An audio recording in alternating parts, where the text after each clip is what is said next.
daughter of David Hood and Kim Burris, both alumni of Bowling Green School. She has a younger brother, Bo, who is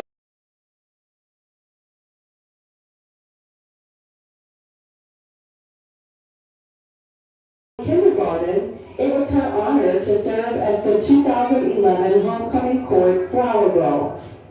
She is a member of Stony Point Baptist Church.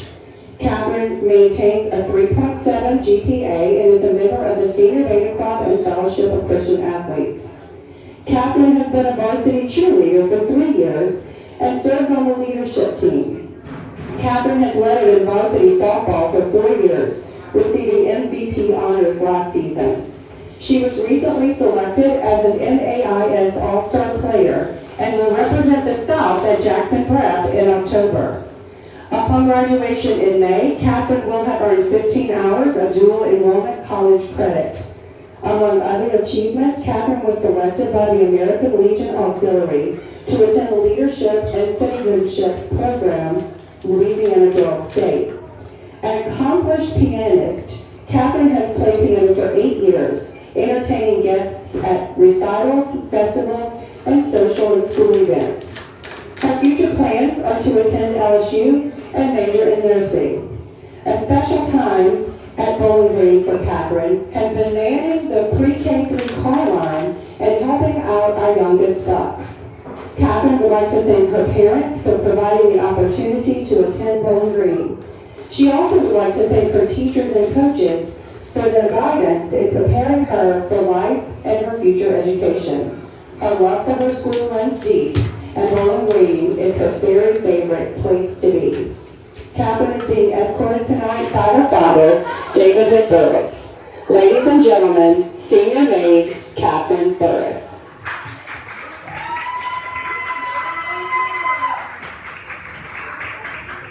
Our second lady of the evening is Miss Annabella Scott Cochran. Annabella is the daughter of Chad and Casey Cochran and the granddaughter of 1980 Bowling Green graduate John Bienvenu and his wife Joyce Bienvenu. She is also the granddaughter of Wayne Shoemaker and Gary and Bonnie Cochran. Tonight she's honored to be escorted by her father, Chad Cochran. Annabella is proud to share her family with 2 wonderful sisters, Mary Kate, a Bowling Green alumnus who once held the title of Homecoming Queen in 2012, and Abigail Cochran. Annabella truly loves green and lives gold. She has been a part of the Bowling Green School family for 16 years, a testament to her deep connection to her school.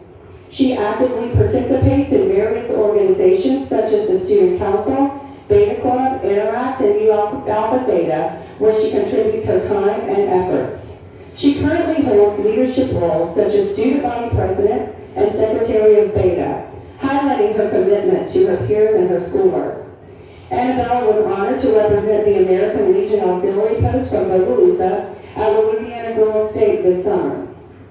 With dedication and hard work, she maintains an excellent 4.0 GPA and by graduation will have completed 18 dual enrollment credit hours. Outside of her academic pursuits, Annabella is no stranger to W.E. Buck Helen Stadium.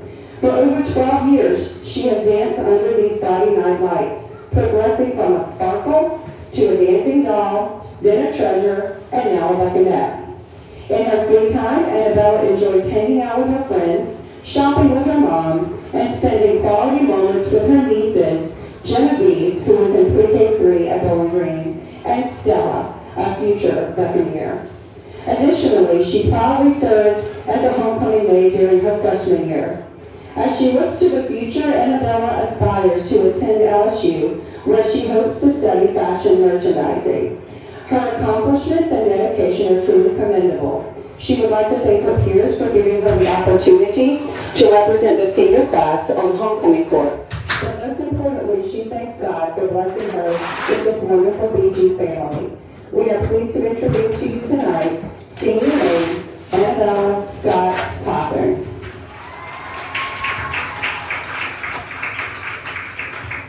Our final senior maid of the evening is Miss Claire Wascom.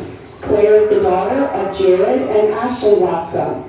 She has an older brother, Isaac, and a twin brother, Micah. She attends Ben's Ford Baptist Church, where she is an active member in the youth group. Claire is a member of FCA and Beta. Claire has also been a member of the cheer team for 5 years. Recently, she was selected as a member of the All-American cheer team, as well as the MAIS All-Star cheer team, which gives her the opportunity to cheer and represent Bowling Green at the MAIS All-Star football game in December, as well as attend and march in the Macy's Thanksgiving Day Parade. Claire has played on the varsity girls basketball team for 5 years, where she received 2 first-team All-Districts, second-team All-District, and All-Tournament at state. Even with her extremely busy schedule, she maintains a cumulative GPA of 3.8. In her free time, she enjoys hanging out with her dog Duke, going on numerous beach trips, and spending countless hours hanging out with her best friends. Claire's future plans consist of attending the University of Southern Mississippi and majoring in medical sonography. She wants to thank all of her family, friends, and classmates for enabling her to have this memorable experience. Claire is being escorted tonight by her dad, Jared Wascom. Ladies and gentlemen, senior maid, Claire Wascom. Our precious crown bearer this evening is none other than Oliver Pittman. Oliver is the son of Terry and Lauren Pittman, both 2001 graduates of Bowling Green. Oliver has 3 siblings at Bowling Green, Ruthie, Harper, and Tucker. His favorite thing about Bowling Green is that he gets to go to school with his brothers and sister, and his mama and mama who work here too. When Oliver grows up, he wants to be a working man who builds things. Our adorable flower girl this evening is Mary Alice McKelvin. Mary Alice is the daughter of Brian and Alex McKelvin. Her mom is a 2009 graduate of Bowling Green, and her maternal grandparents also graduated from BG. Mary Alice has 1 sister, Anne Marie, in pre-K at BG. Her favorite thing to do at school is art, and when she grows up, she wants to be a princess. And based on the dress that she is wearing tonight, she is well on her way to princess status. Mary Alice is wearing a beautiful dress handmade by Mrs. Pat Berthelot. The dress has a long history with Bowling Green that we would like to share with you. The dress was made for BG alumnus Ashley Berthelot Garver's Flower Girl by her mom. The bodice of the dress is made from Dupioni silk, and the collar is silk organza, French Linen lace, and French Val lace. It was made using a technique known as French heirloom sewing. There is also a petticoat made of taffeta and stiff tulle. This beautiful dress shared with us by Ms. Pat has been worn by numerous BG Flower Girls, including senior maid Catherine Burris, 7th grader Madeline Schilling, and now tonight, Mary Alice. Thank you, Ms. Pat Berthelot, for sharing your love and talent with us. And now, ladies and gentlemen, the moment you've all been waiting for. Our principal, Phil Junkins, will now crown our 2023 Homecoming Queen.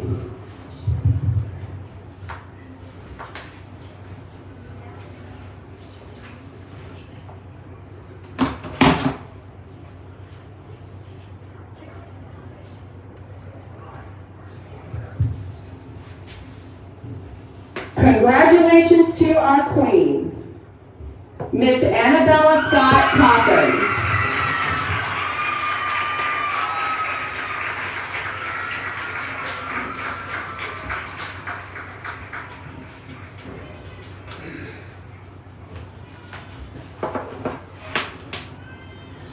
Congratulations, Annabella, and the rest of you ladies. Every single one of you looks absolutely stunning. And congratulations for the honor of being on the court, all of you. You look amazing.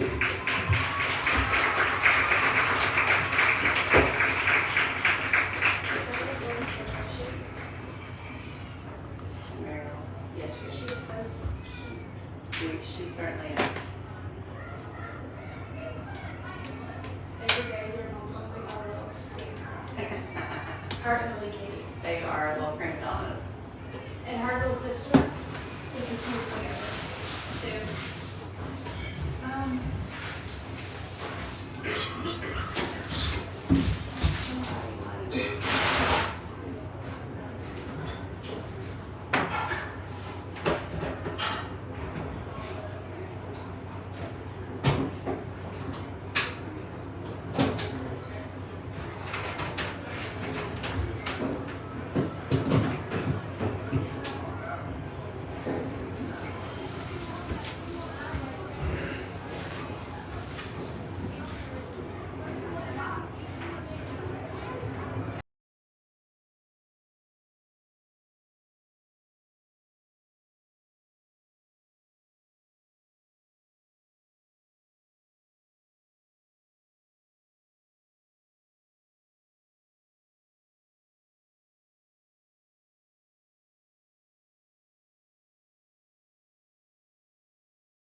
Let's go. Good evening, ladies and gentlemen, and welcome to Buccaneer Strong Productions and tonight's football game between the Bowling Green Buccaneers and the visiting Columbia Academy Cougars. Hello again, everybody. I'm Phil Junkins alongside Carly King and my partner Cody Wise. We are here tonight to bring you this football action. Right now, Captain's getting ready to go to midfield and get this game decided on a start and what's going to happen as far as a start and whether it's going to be the Buccaneers receiving or the Cougars receiving. But let's talk about what everybody's talking about, gentlemen, and that is Kelly Daniels moving over, the Oklahoma Sooner commit, who is now a part of the Buccaneer team. Played a little last week, took a hit out of bounds against the fence, limited action second half. What do we expect from him this week? I think you're going to just have a blowout game with him this week. I think the one thing, even though, the second half he was a little banged up, his presence on the field changed the whole atmosphere of the game. I mean, we had two rushers over 150 yards. Everybody before Kelly Daniels got here knew what we were doing. They were loading the box up. Now you have to respect the outside threat. And it just changed everything about Bowling Green's, just the atmosphere of the game. Their game planning now can be different, and they can use everybody on the field. But when you got a player like that who's got that kind of speed and mismatches on the field, I mean, it opens up so much to the game, and you've got backs like Bubby Bryant and number 9. You got Jazz. You got and look, there's just so many weapons across the. And here, look, you throw the big guy back there in the backfield, and Drake Hillingsworth. And look, being an ex-coach that loves to run the football, I walk past Johnson and say Killingsworth at fullback. But I love that big guy. He's hard to stop for 4 quarters. Now, interesting dynamic. Last week, Wayne decides to roll safeties over, come out in a bracket coverage with a linebacker to a single man, essentially taking 3 individuals to 1. And boy, the Buccaneers piled up 428 yards of rushing. Last Friday night. Left the running game open the entire rest of the game, and they drove it down their throats the entire second half. So the Columbia Academy Cougars come in here tonight, and Columbia won a couple of games, up, down, lost to Wayne, jumped up real big on ASC, and then kind of fell asleep. And ASC jumps back into the game, and then Columbia does enough to win the football game. What do we expect out of this Cougar team tonight? I'm expecting a lot of run game out of them, Coach. I mean, from what I've seen, I'm impressed by their offensive line. Now, I know they're kind of young. I think Carly and I were looking at the roster earlier, and they've got 2 seniors on the entire roster. So I'm looking to see a lot of ground and pound. Somebody I want to talk about, Coach, and I know we kind of got a little biased right here, but how strong has Maddox McGee come on lately for our defense? Look, he has played incredibly well defensively. We'll talk about that in a minute. We're about to have our invocation and national anthem. We'll take a short break and come back with more Buccaneer Strong Productions and Buck Vision.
Well, we welcome you back to W.E. Buck Helen Stadium, where the teams are about to enter the field. And before we left for our invocation in our national anthem, we were talking about defensively. Cody brought up Maddox McGee last week, 12 tackles, 12 solos in a football game against Wayne. And, you know, one of the points that I made as I watched the film this week, Cody, was the two times that Wayne scored in the second half, he was not on the field. And I had a conversation with his dad today and said, you know, Matt, you were pretty good. And you understood the game, but I'm not sure if your son's not more intelligent than you were in the game. Now, does he play at the level his father did? No. But his intelligence in the game is off the chart. He puts people in the right position. I think what we're going to see tonight is him start on defense and not come out on defense, would be my guess. Well, I think that's the way to go. And Coach, you know, I love what he brings to the table lately. He's gained so much size in the offseason. You know, you can tell he's put on a lot of weight and a lot of muscle, and he's been working hard in the weight room. And the instincts and the nose that he has for the ball, he's making his own name here. It's Maddox McGee. Yeah. Now, I'm going to tell you something. On this kickoff, I want you to look for two numbers right here, folks. 48, Jesse Gaines, and 84, Elijah Webb. They swap numbers, y'all. One's got 4.8, the other one's got 8.4. But watch these two cats get down the field. They are special teams animals. They're young guys going to be back next year, and it would not surprise me to see them somewhere defensively. But let's see what Alex Brox chooses to do here through Coach Johnson on this kickoff. Looks like it's going to be a pooch. And it's just bounding down the field. It'll bounce around about the 30. Nobody wants to pick it up. And now Buckley touches it, and he will knock it out of bounds. And that being Trent Buckley, the freshman. And you're going to hear those two names a lot tonight, guys, are Buckley. And I know, Cody, you have some you understand these guys, you're familiar with them. Oh, yeah, absolutely. I mean, I remember watching them last year in baseball, and I'm thinking, these kids are in 8th and 9th grade? What? Like, you know, they were huge assets to the baseball team in Columbia. And if I remember right, they went pretty deep in the playoffs too, right, Coach? They did. They went very deep in the playoffs. And of all things, Trent, the youngest, was voted MVP last year. He's a tremendous baseball player. Of the district, correct? Of the district. And let me tell you, it's the SEC West District, if you don't mind. Yes. All right, so Columbia will come out in a bunch formation to the near side of the field. They love to run out of this. Bowling Green in the four-man front. There's a hold on the opposite side. Nobody caught that one, but John Parker Brumfield's going to come across. A lot of motion there, and got a good hold there on that other side, and he got away with it. It was a really nice job by the offensive lineman to be able to pull that off. As Zeke Burford just manhandled to the inside, and there he goes. So a pick up a 4 on first down, second down, and 6 now for the Cougs, and they will look to get set up, and they'll go bunch to the far side of the field now. So it's going to be Reed Duncan. He'll toss it left, and that is going to be Sam Tolar on the run, and they're just overloading the side, and if you're not going to walk somebody up, that's what's going to happen all night, Carly.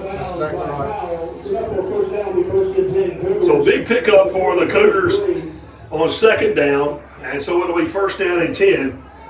And so adjustment time now for the Buccaneers. This is one thing about, you know, that I talk to the coaches about a lot. We stay in that 5, in a 4-man front versus the 5, and they're just overloading that side, and there's nobody there, and they're just going to keep running it right there. And that's been one of the challenges all year, folks finding Burford and running right at him. He is an undersized defensive end. You're exactly right. And one thing that they're going to do, talking to the coaches this week, Columbia has about 20 different formations or more, which tells me if you got 20-something, you really don't have any. You know, where's the solid formation you're going to stay in for the game? They're going to try to run it that way again. A little different setup that time, and now the Buccaneers will stiffen their necks. And there'll be a pickup of about 1 yard there. That time, McGee walks up on the edge for the Buccaneers and plays the edge there and kind of becomes the new edge player there. Also, Tucker Pittman in the ball game over on that side.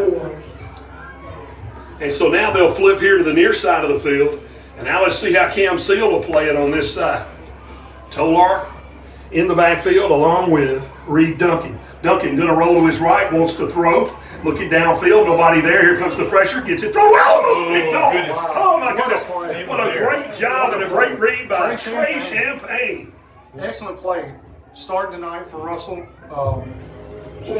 Just Russell's out with an injury, AC joint, having some trouble. Hopefully he'll be back soon. But Trey Champagne getting the nod tonight. What a great play. And you know, he's been one that has been impressive since last year. You know, I remember him coming in and making big plays, being Johnny on the spot here and there.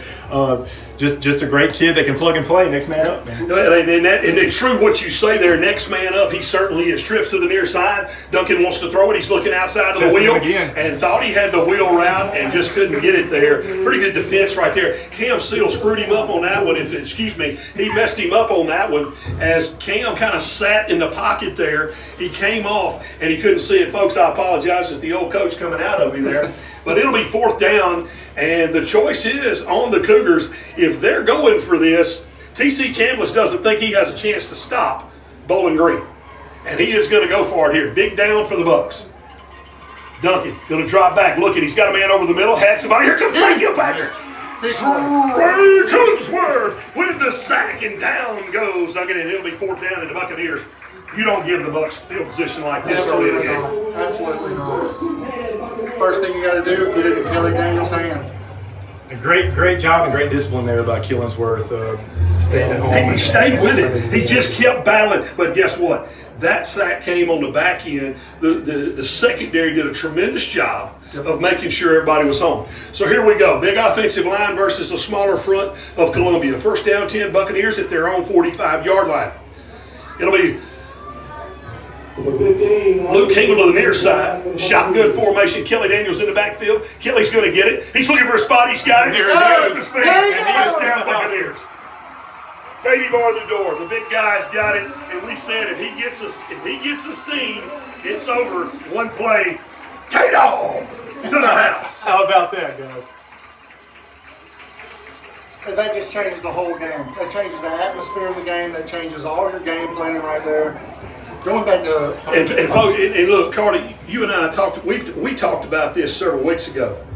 What true 4-4 looks like, and until you see it, you don't understand. right. It's kind of like catching a 36-inch redfish.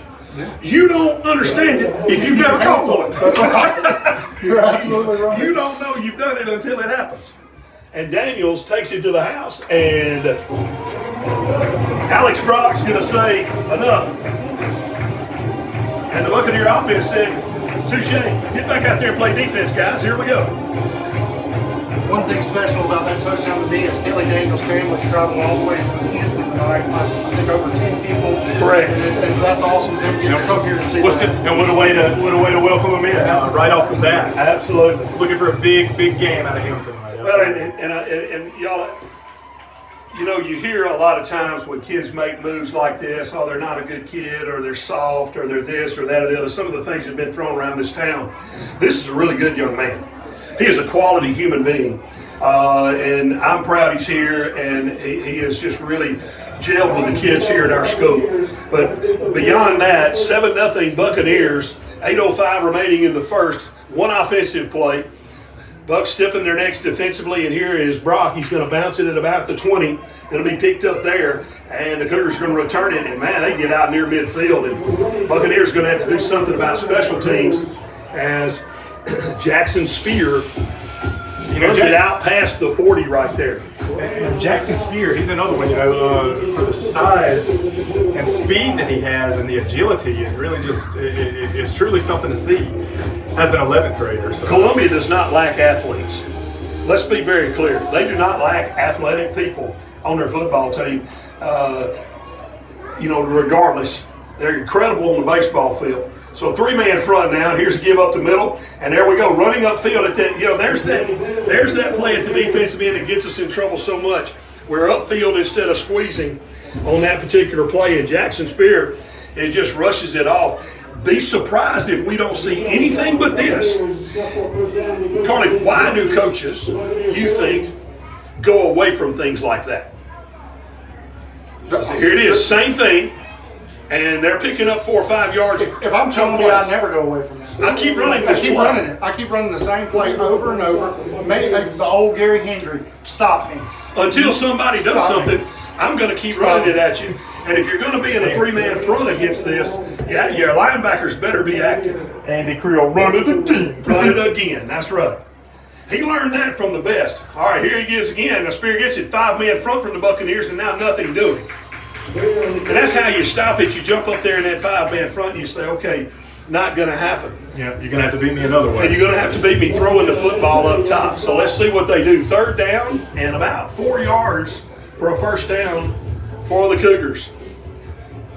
You know, discipline. Gary always taught me when I was a young coach, defensive discipline is the key. Defensive discipline. Here's Spear.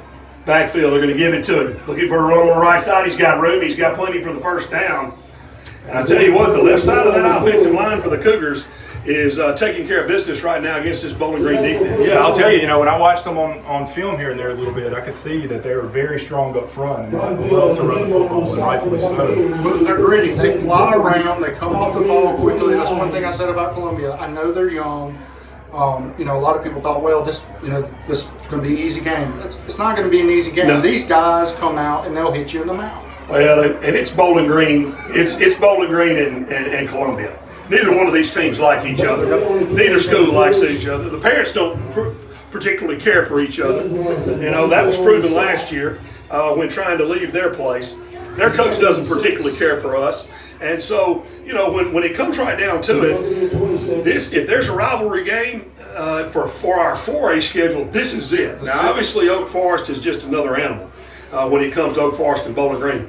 But this is the one for these guys, and especially to have it on homecoming night is a tough deal. There's going to be your speed play, trying to get outside. Got pursuit coming, and there's a big play right there coming from that safety position. That's probably going to be Caden Schlegel coming from deep. And let's see if it was. That was John Parker. Well, I think John Parker got there. That was JP. JP got there and he would go to the top. Okay, good job there, Al. JP with the big hit. And so 3rd down again. This is where the Buck defense has done a nice job. They're making Columbia work for everything. Let's see what he gives right here. 2 backs in the backfield. Buckley back there with Spear. The give's going to be to Buckley. He's going to power his way, and there's just no edge over there on that Buccaneer defense right now. No one is able to set the edge for the Bucks. And until they do, it's going to get tough. Are they saying he's short? Wow. So short, 4th and short. Do you run the same play, Carl? Absolutely. 100%. I'm running the same.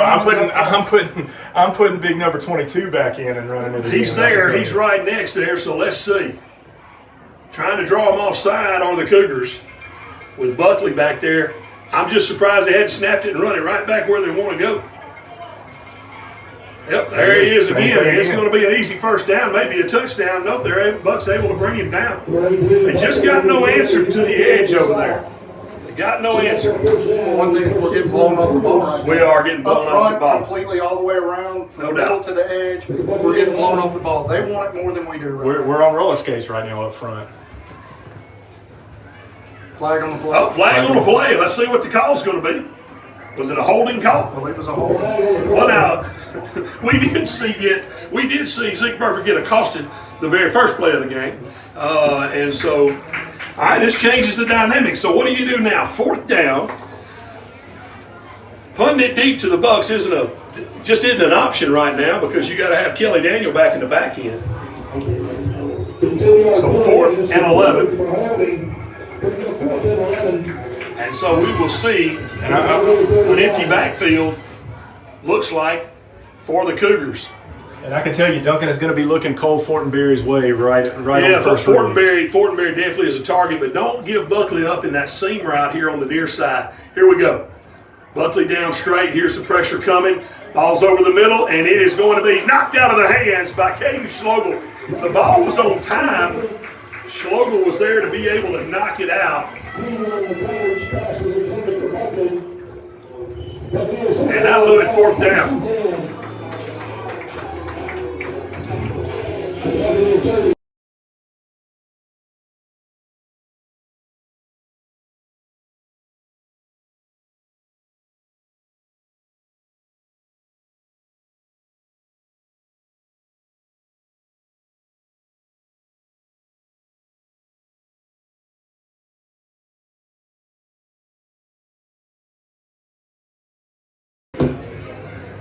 Well, we're back. Sorry for the delay. 3 minutes, 21 seconds remaining. Here's a give up the middle. Bubby Bryant, he's off to the races.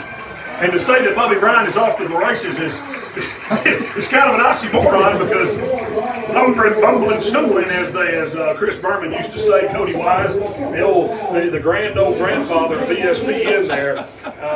But he rumbles for about 15 yards off the trap. And the Buck offense. Let me tell you, I wouldn't want to stand in front of him right now. Yeah, go ahead and call him the bus. Well, but you know the interesting thing is Columbia's got a lot of guys playing both ways. The Bucks aren't playing as many both ways, and that really pays off. Here comes Jazz to the near side. Daniels is going to be split out wide to the right. Snap, give to Bryant. Bryant's going to take it, and he's going to try to drive forward. And offensive line, not much there on that particular play. And he's going to be stopped after a short gain. McDaniel on the stop. It's a gain of 1. Bring up 2nd and 9. We've got to come off the ball a little bit better than we've been coming off the ball. Standing up, not getting to our blocks in time. Offensive line play is at a premium, and Columbia's got to make a decision. Are we going to walk up? Are we going to slide everything? So we see the safety sliding to the Daniels side, migrations to the middle of the field for a tight end. There's Jazz, he's open, and there's the throw, and he made that move to the inside instead of staying down the field, and the ball goes a little wide. Bring up 2nd down. So now second down, or third down now. So is this where you get back in the run formation and you get Kelly Daniels involved in the run You game? put Kelly back there, give him the ball, let him make something happen. Really, the ball was a beautiful ball. If he stayed outside and timed, he should have called the Yeah, ball. it should have been there.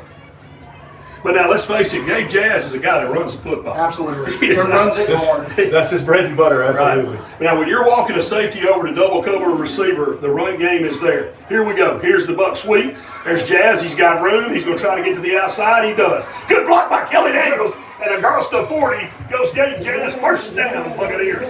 And see, there's the part that a lot of people, when Kelly made this move, said he can't do that. He won't do that. do that for you. And there it is, team player. Yep, But now there's a flag on the play. Let's see what it's going to be. They're going to call holding against the Buccaneers. I'd love to go back and see who was, I think he said 52 was who they called it on. John That's Parker gonna be on Brookfield. John Parker. And to me, it's a little bit of a questionable call there, Coach. Well, the question is, here's the problem I have. The official went to the 10-yard marker, not JP's on the sideline, so it could have been 52. it went to, he didn't even have he didn't mark it from the stick where the ball was. He marked it from behind. Well, anyway, we are dealing with MAIS officials. And so here we go. They actually called it on Graham, Bryce Graham. Bryce Graham, so spreading the field here. And here's a throw. They're going to go up top, and they got him out. There's a hold. Absolutely. Yeah. And that'll be a pass interference, and that'll be a first down. Well, I don't know that it'll give the Buccaneers a first down, but it'll be 10 yards, and we will replay third down if I'm not mistaken.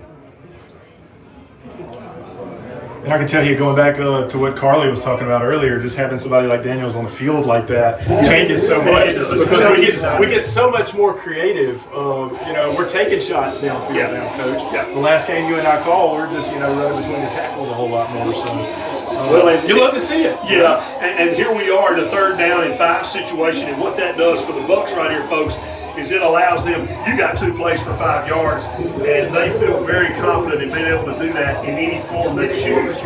So let's see what the choice is here for Coach Jason Johnson and the Buccaneer offense. It's going to be Bubby Bryant on the trap, and he is going to keep his feet and drive across for 7 yards and a first down. Hand it to him again, Coach.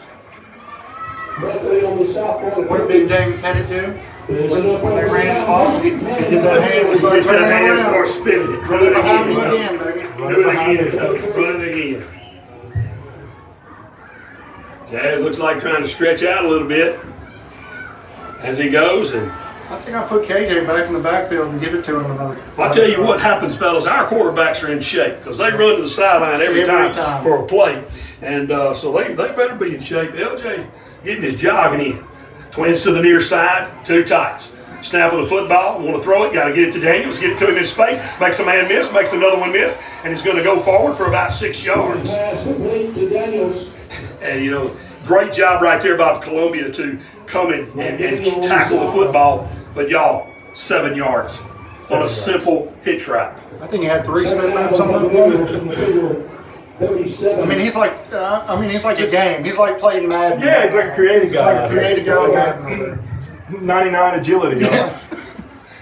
Well, and you know, you wonder if Kelly's, as LJ's walking back, dude, get it to me quicker. Get it to me quicker. Put him in the 99 club, coach. But going back to that block he made earlier, Absolutely. people were saying, you know, he's not going to do anything unless you're getting the ball. But that just right there, you know.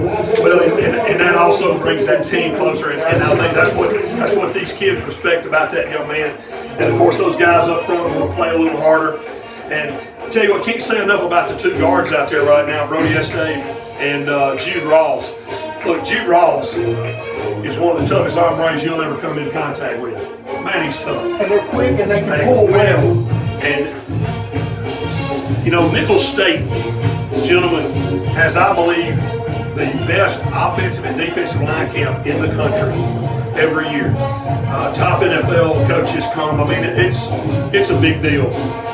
And one NFL coach for the Miami Dolphins told Jude Rawls this summer, said, son, we might have to get you to slow down. You're embarrassing everybody around you.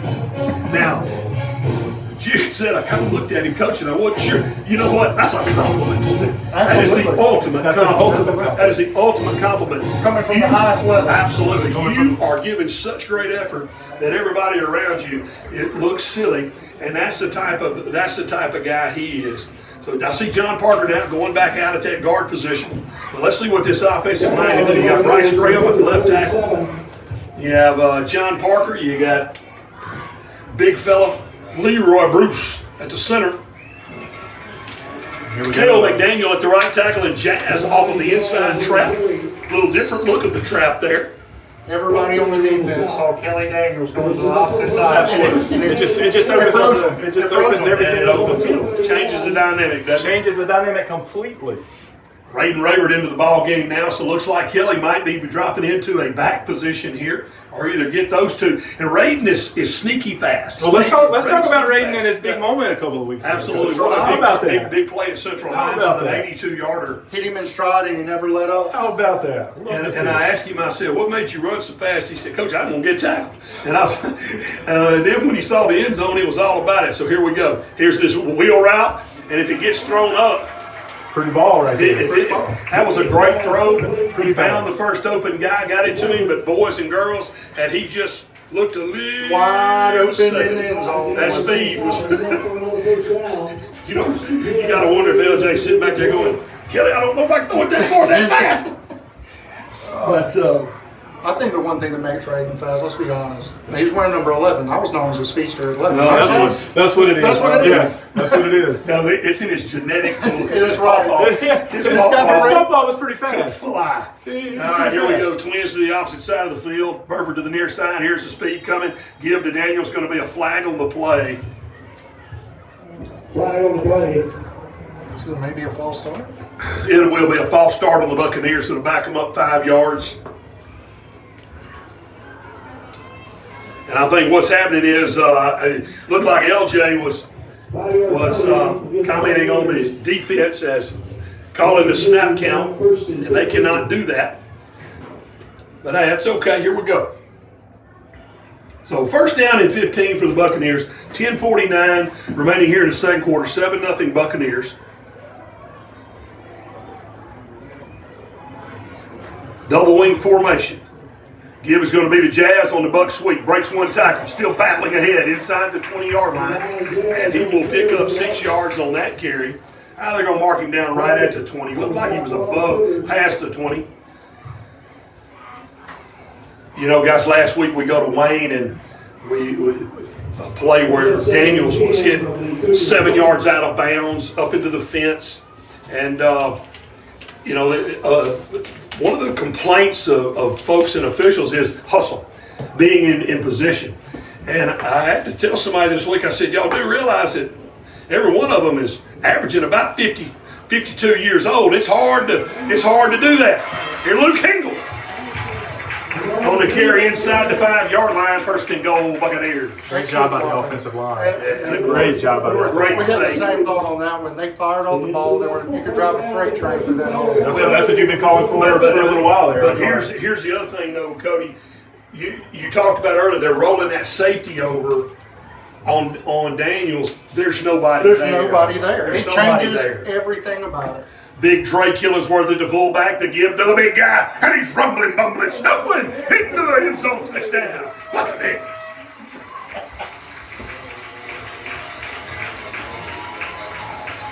You know, one Nothing makes me happier to see that big I 6'5" love hammerhead back there going in the end zone. I love watching a big fullback because I grew up in the state of Alabama, ladies and gentlemen. You do realize, and I want to We say used it to watch now it. because if we keep going like we are, we're never going to have to punt the ball. But the most underrated MAIS punter in the whole league is Dre Killingsworth. He can kick it a mile. Alex Brock on the hold from Rayton Rayburn, and he drills it. And boy, does he have Bullseye. That kid has a leg. 14-0. Buccaneers 9:42 left in the second quarter of play. And these young men told me this week, Coach, we're coming out and we're playing. We want it. And Coach Jason Johnson said, we have a plan, we will execute. And up to this point, they've done a tremendous job. They've executed it very well so far, Coach. And they're playing for a little more tonight than they have all year. With the loss of a good friend, Pat King, that they dedicated this game to him, and it's showing that they're playing for that man. Absolutely. And I would like to say this week, gentlemen, our cheer squad won the non-tumbling state championship in the MAIS. So Blue Trophy came back to Franklin. We love Blue Trophy. We love Blue Trophy. And so congratulations to our varsity cheer group for that job well done there. We're very, very proud of them this week. Here's Brock kicking the ball, bouncing along. Going to be picked up. And trying to take him. Oh, he's drilled, and there is one of those guys. Is There he that is. Will? I believe it was Will. That's going to be Jesse Gaines. And I'm telling you, Gaines. I love this They guy. fly around. I love this kid. Him in '84, they He just love flies around and makes plays. And I promise you, it's not missed by the coaching staff. Wait, you said they swapped the numbers, right? Yeah, 84. That's what it already Yeah, threw me they off got this week. messed So, up there. so hey, they're very similar. I love it. That's it. First down and 10 for the for the Columbia Academy Cougars. Bunch formation right, trying to get a man on the field. They were missing a player. They got plenty of time on the play clock to get set. That'll drive Preston Gerald out. Looks like he'll stay in man coverage. They'll load the box. And there, oh, good gracious. Trey Killingsworth came off of his block and makes a tremendous tackle He's there. playing like a man on a mission. Pretty good job inside there by Leroy Bruce handling on the nose tackle. Bad. No need for, and it was one of those, no need for linebackers right there, guys. We got it covered. So now we'll bunch to the near side of the field. So they're going to the wide side here. Looks like they might go wide. Snapping the football, it'll be the quarterback option play. And the ball's on the ground. And Dre Killingsworth goes down for it. Did he get it? Yep. He Buccaneer did. football. First down, Buccaneers. Carly played that beautifully. We talk about this all the time. In the old days, in the triple option or even in the double option, that end was going to smack that quarterback. Every They play. keep pitching. Even They if he keep pitched pitching. it, Right. even if he pitched and didn't have the ball, That's go get right. him. You were going to. Now we talk about feathering it. Dre did a nice job of making him. Are you coming at me or are you not? And it caused that little bit of hesitation from the Columbia quarterback, Reed Duncan. Sliding and the line ball's and on the staying floor. low. So two guys sliding this way to Daniel. Single back in the backfield. LJ got plenty of room to run. He's going to pull it down. He's got 10, he's got 12, he's got 13 yards. And there's the other aspect of rolling that safety over now. You can run a two-man route, but you don't have enough people.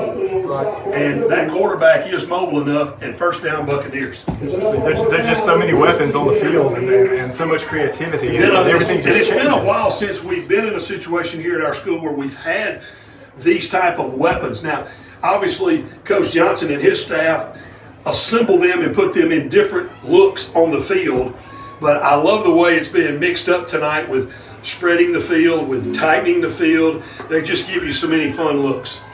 So Jenkins, once again, he's looking to go up top. He's got room to run. He breaks a tackle. He's free. Tries to throw the ball out to Daniels. Incomplete. And that's one of those situations where maybe you're trying a little too much. A little too much.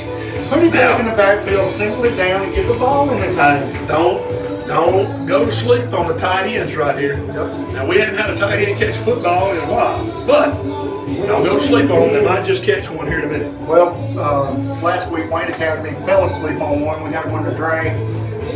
Dre usually is really well down the middle of the field, and he dropped one. Well, he was too open.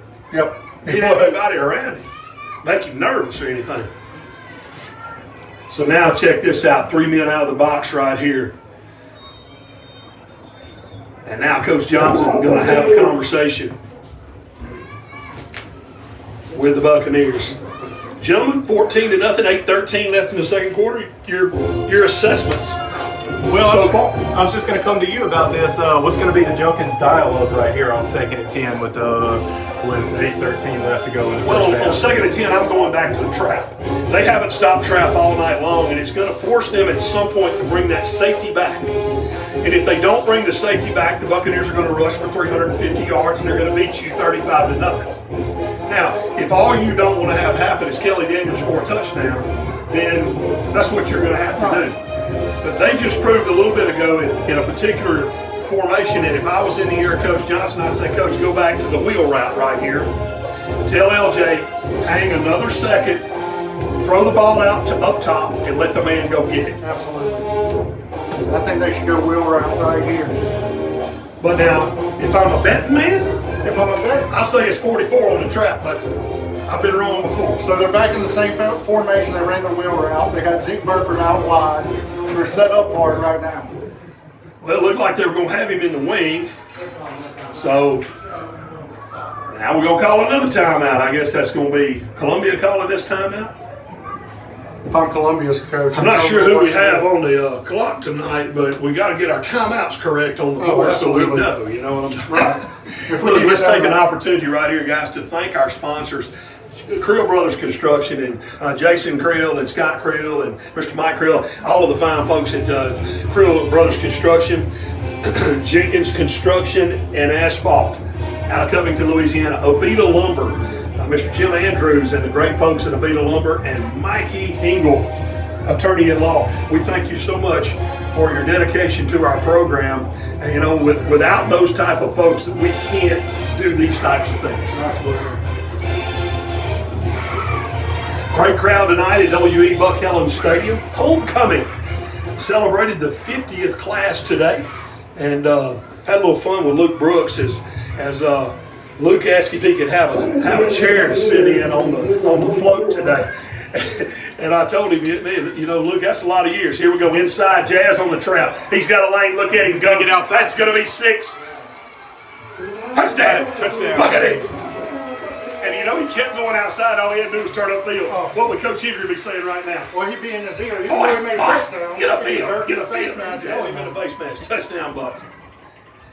Again, guys, you take the safeties out, and a T coach, a wing coach, Casey Johnson's going to run a trap. He and I love trap. That's the one thing we know we love. And you is got the trap. guards to do it. Absolutely, no doubt. But here we go. Alex Brock's once again home for the extra point. It'll be his third of the night. And Jude Ross to snap it.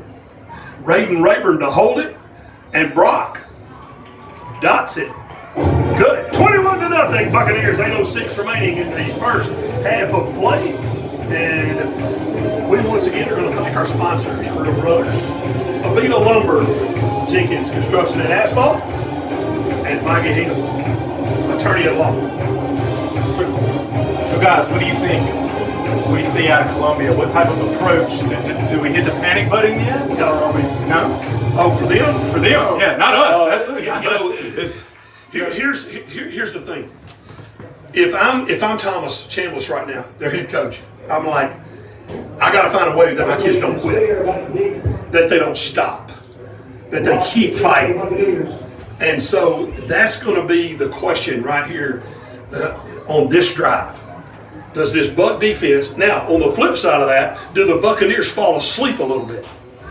Let's see what happens here as we get it going. Here's Brock addressing the football. He's going to bounce it down the middle. Big long bounce, going to be picked up early. Good return up the middle. 35's got it. And number 35 is going to be Carson Daniels, a sophomore. I like the way he ran it, Cody. He made no jukes, no jives, straight up field. Lower the shoulder and let's take a hit. The challenge for Alex Brock over the next couple of years is kick the darn thing in the end zone, son. Because when you kick the ball in the end zone in this league, you are a threat. Absolutely. Oh, it's a tremendous weapon. It's one of the biggest weapons you can have. Well, you look at the difference here. It's a 32-yard difference if you're starting on the 20 versus where you are, and you're in plus territory now.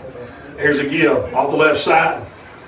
Killingsworth ran right by the running back, looked like Spear there, and Spear just comes on up through the middle of that defense, picking up 8 or 9 yards. I'm thinking we're going to see a real heavy dose of Spear on this crucial drive right now for the Columbia Cougars. Absolutely. It goes back to you wondering, are we going to fall asleep here? Or are we going to get lazy? We need big Bryce Graham in the middle to set the tone right here. So Duncan now jumps back into the shotgun, 3 wide receivers. Toss to Spear to the right side. He's going to try to cut it back inside. He found a little lane. He's going to be tripped up. And it's going to be Killingsworth again. Boy, we've called his name a lot tonight, right? And so that'll bring up 3rd down and short for Columbia. You know, in the last 2 drives, the play that we have not seen is basically what we call zone read or did power give off the side. Let's see. Shotgun formation. H-back and a wing. Snap. Turn. Gives it to Spear. Spear's hit. He's trying to get forward, and he did not get enough for the first down on that one. And it was a problem with the handoff in the backfield. Yep, they juggled the ball a little bit. Good job, Cam Seal coming up and making a good tackle there and stopping him short. So no gain on the play, and that'll bring up 4th down and less than 1 for Columbia. Has there ever been a player not with the last name Seal wearing 21 before? They're all wearing 21. Is that a young Scott? That's a good observation there, Carly. So what do you do here, guys? Do you load the box right here? Do you come get them? Snap, give, Spear, hit. He might be short. Let's see. It's going to be real dependent upon the spot. He's short. I think he's short. That was John Parker Brumfield's finding a gap. Wow. He flew in there and knocked him Turnover on downs. He's short. What a play. He's got a nose for the football coach. A nose for the football. No, that's an incredible job right there. That is a crucial play for the Buccaneers because killing that drive for Columbia, that might just take the wind out of them. And look, and that that's one of those, Cody, that's one right there that kind of hits you in the gut as a player. And it'll be interesting if Chambliss can hold it together over there for him. And he's a good football coach. And now the time is for him, you see throwing the helmet down now over on the opposite side. You don't want to see that as a coach. Now, if you're Jason Johnson and you're Dane King, you're saying, guys, they're frustrated. They're playing off that negative energy to say, let's just, as Andrew Creel would say, we'll cut it. Pour the coals to him, baby. Pour the coals to him. Yeah. Andy Creel, a blast from the past. What a guy. He was so much fun to be around. Oh, absolutely. So much fun. Still keep in touch with him a good bit, too. Absolutely. Love him, man. Don't get to see him as much as I would like, but I tell you what, I've said this for many years. Franklin High School should be very thankful that Andy Creel's at the junior high because he has given them dozens of fine football players through the years. Shotgun formation, Daniels in the backfield with 44. Here comes LJ. LJ going to throw it up top. He's looking for Kelly Daniels, and Kelly goes up and gets it at about the 23-yard line. First down and 10 Buccaneers. So I want to brag on Jazz for a minute here, and I also kind of want to get on to him a little bit. Very fine job picking up the blitz right here. Outstanding pass protection there. What I want to get on to him about is that as the play was downfield, he hits the guy in the back. We got a little out of frustration. But luckily it was unseen. It didn't get seen. You know, those are the little things that players have got to improve upon, and hopefully in film study this week the coaches will be able to correct that. All right, Daniels in the slot to the near side with Burford. Up top it'll be Preston Jarrell. Snap of the football, give inside is to Jazz again, or is that Luke? Yeah, that's Jazz. And that's him and Fortenberry going at it again a little bit, Coach. Got to maintain your composure, especially if you're in a situation to make a run for a district championship. 5 minutes, 18 seconds remaining in the second quarter of play. But you like that? I like a little back. I love that. I like the back and forth, but I like that. But Make I no agree with mistake, you. don't get caught. Stay in Don't get control. Don't get caught. Double wing formation. You love the intensity, no doubt about it. Inside give to Bubby Bryant on the trap. He is battling hard for yards, nothing doing there. Looks like that's going to be Buckley on the stop. 4 minutes, 50 seconds left. 20-0 Buccaneers here in the first half of play. Bring up 3rd and 5. They're down in 5 now. And officials are going to wave a timeout, and they want to have a conversation with the coaching staff.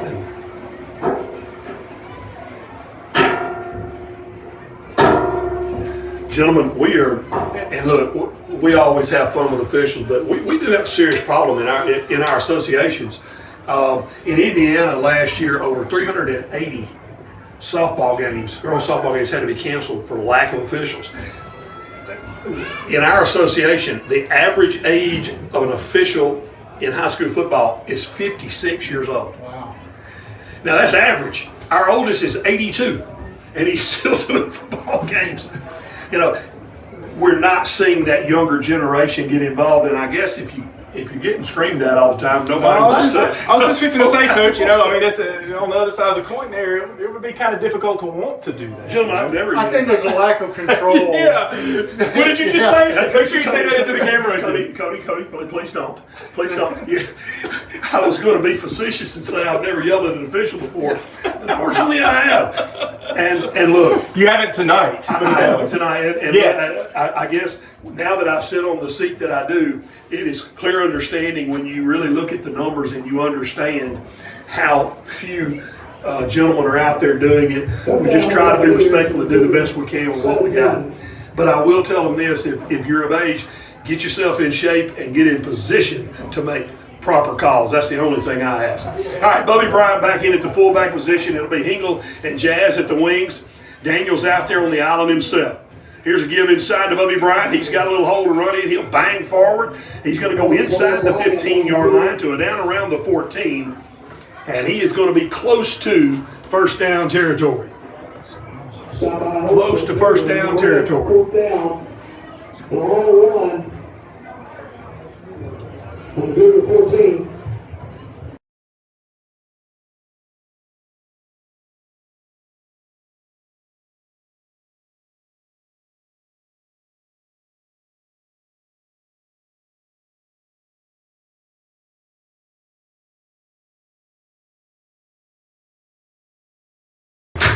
Now 44 Ryan on the carry. All right, Carly. So Coach Field had to step out for just a minute. So Carly and I are going to take over here. And Carly, what are you liking so far out of this game plan from the Buccaneers? Well, I'm just liking the fact that we can actually run the ball and get over 3 yards a carry because we got the KJ Daniels. We got that kid out there. It's opened up the game. Not taken away from our front line.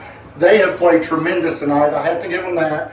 I've been hard on them the last few weeks, but I believe they're doing their jobs tonight. And here we go. KJ going to give here and whistle on the play. Line on the play. Frustration boiling over a little bit. Yep, and I think And another the flag. flag. There it is. And that kind of goes back to what we were talking about a minute ago about So keeping our composure a little bit. Absolutely. So his Jazz now has to come out of the game because his helmet got thrown off. And well, they didn't sub. I think that was that the Buckley kid, number 12? Trent Buckley. I think that's the. They've been kind of going at it a little here, back and forth. Well, it was him and it was actually him and Fortenberry that were going at it a little bit, but hey, it's just that passion, you know, that pulls over a little bit. Look, if I'm Sometimes losing 20 we've all to been nothing, there, you if I'm know. losing 20 to nothing, I'm angry too. Sure, we've been there, haven't we? Absolutely. Takes the ball back to the Cougar. So that's gonna 27. bring us back to the Cougar 27. First and goal. Going to be first and goal from the 27.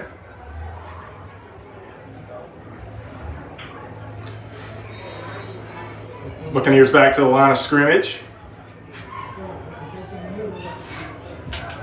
Bubble screen. And everybody was there. There looks like a face mask on that. It didn't get called. League pass complete to Daniels. One thing I would like to see out On of the stop. Coach Johnson do with KJ is throw some slams. Let that guy cut across the middle of the field, wide open throttle, catch a slant, and go to the house. There's just really so much you can do with a player like that. Absolutely. You know, I mean, the You sky get is the limit with You the get a four-star creativity. athlete, you can do anything with it. The sky's the limit with the creativity, for sure. Find ways to get him the football. Absolutely. There we go. Bucks back to the line of scrimmage here. Second and goal from about the 26. We're looking downfield, and it is dropped. It was a little bit behind him. I think it was a catchable ball. Oh, no. Pretty ball, and For Daniels. Okay. Daniels is down for a minute, but he's back up. We're good. So originally he was just going on a straight go. He sees that he's covered. And he LJ adjusted. steps up. He had just come across the middle of the field. LJ slings it to him. It was a little behind him. I think it still was a catchable ball, and he just didn't come down with it. Something you won't see very often from this kid. Here we go. Going to be third and goal now from the 26 again.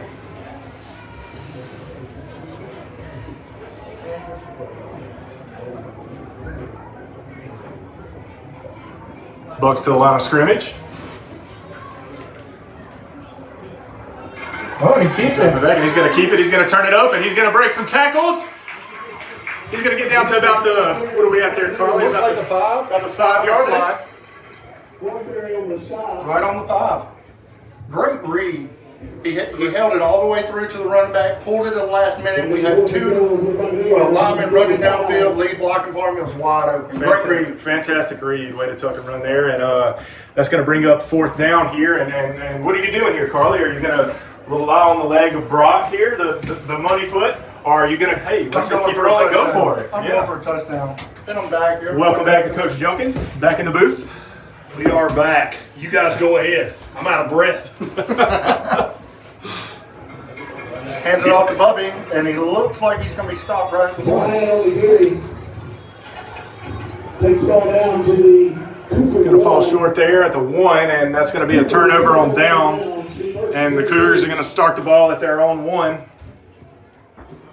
Start the drive, I'm we were sorry. talking about. I know you weren't able to see that last play. LJ steps up in the pocket. KJ's running straight down the field, sees that he's double covered, cuts to the inside. A little behind him, but a catchable ball. One of those things you're not going to see very often is a drop ball from that kid. Yeah. Well, the question that I would have right here now, and of course I'm sure there are going to be some folks, I can hear it now around the stadium.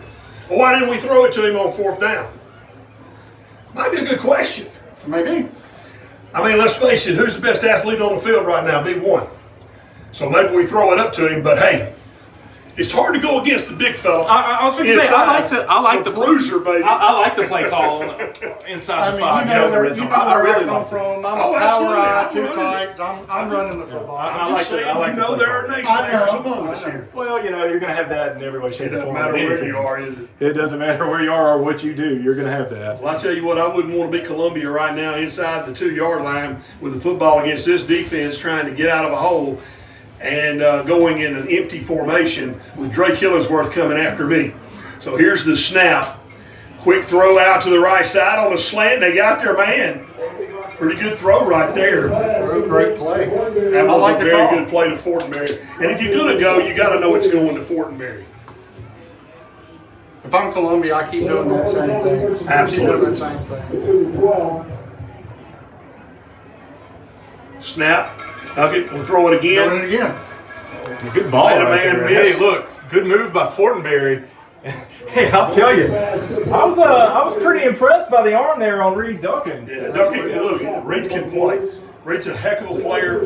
He was a young quarterback last year. He took a lot of lumps. He's done a great job this year for this football team, and he can throw the football. And it puts you under a lot of pressure. But, you know, there's three things you do on a pass, I mean, and two of them ain't good. Coach, third time in a row, I do it again.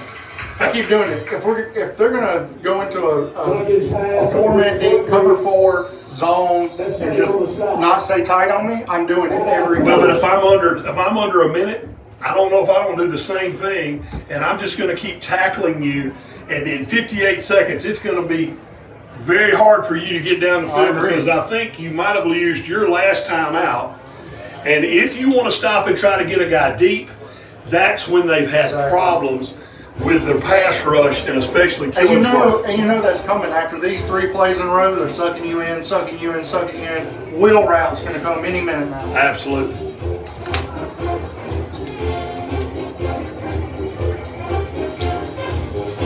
I can tell you, Duncan's been looking at Fortenberry all night long. Well, it's that whole thing. You know who you're. The difference in the two teams, though, in the way they're attacking it tonight.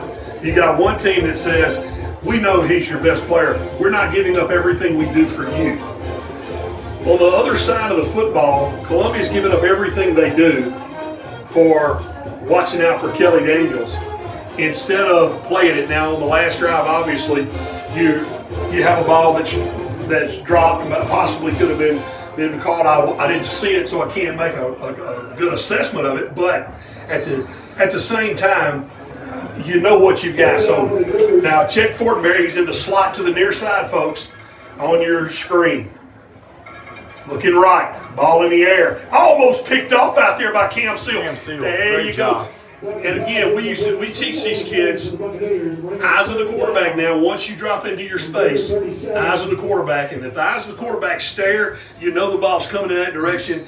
You know where your location is supposed to be. So third down. Gentlemen, I got to believe number 1's going to be a target right here. And keep your eye out. 14 sitting over here on that side, bracketing in here. And he just might get him one. He's certainly going to be looking at Fortenberry first, I can tell you. Oh, Gonna stay prove me right. wrong. There you go. Looks like he's going to go to Buckley there. And it'll be a first down. It'll stop the clock with 49 seconds left.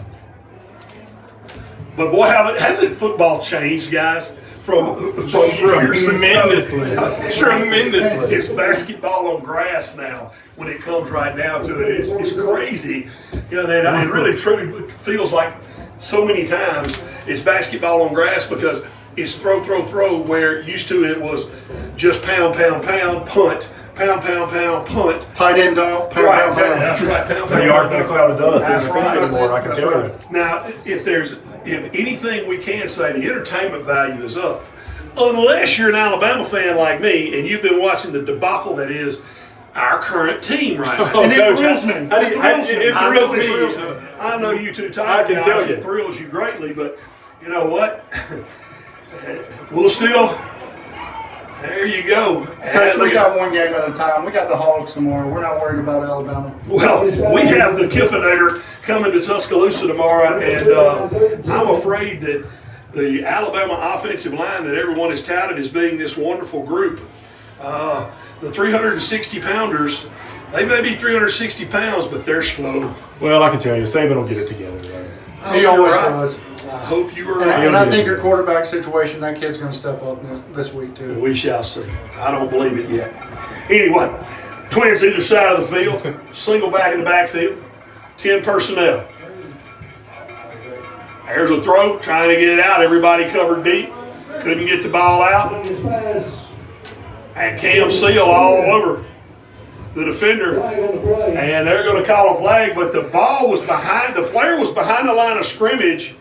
And if there's the players behind the line of scrimmage, that is not a penalty. He can hit him all day long. That is not interference. So if they call pass interference here, that is a terrible, terrible call. And they are going to make the right call and wave it off. Coach stepping across the sideline, wanting to know what's going on. He must not understand the rules, Coach. Well, He's just getting a little. I may not know all of them, but I know that. I may not know all of them, but I know that one. All right, so Columbia giving their signals in. 38 seconds remain, 20-0 here in the first half of play. Buccaneers have dominated this one from can to can.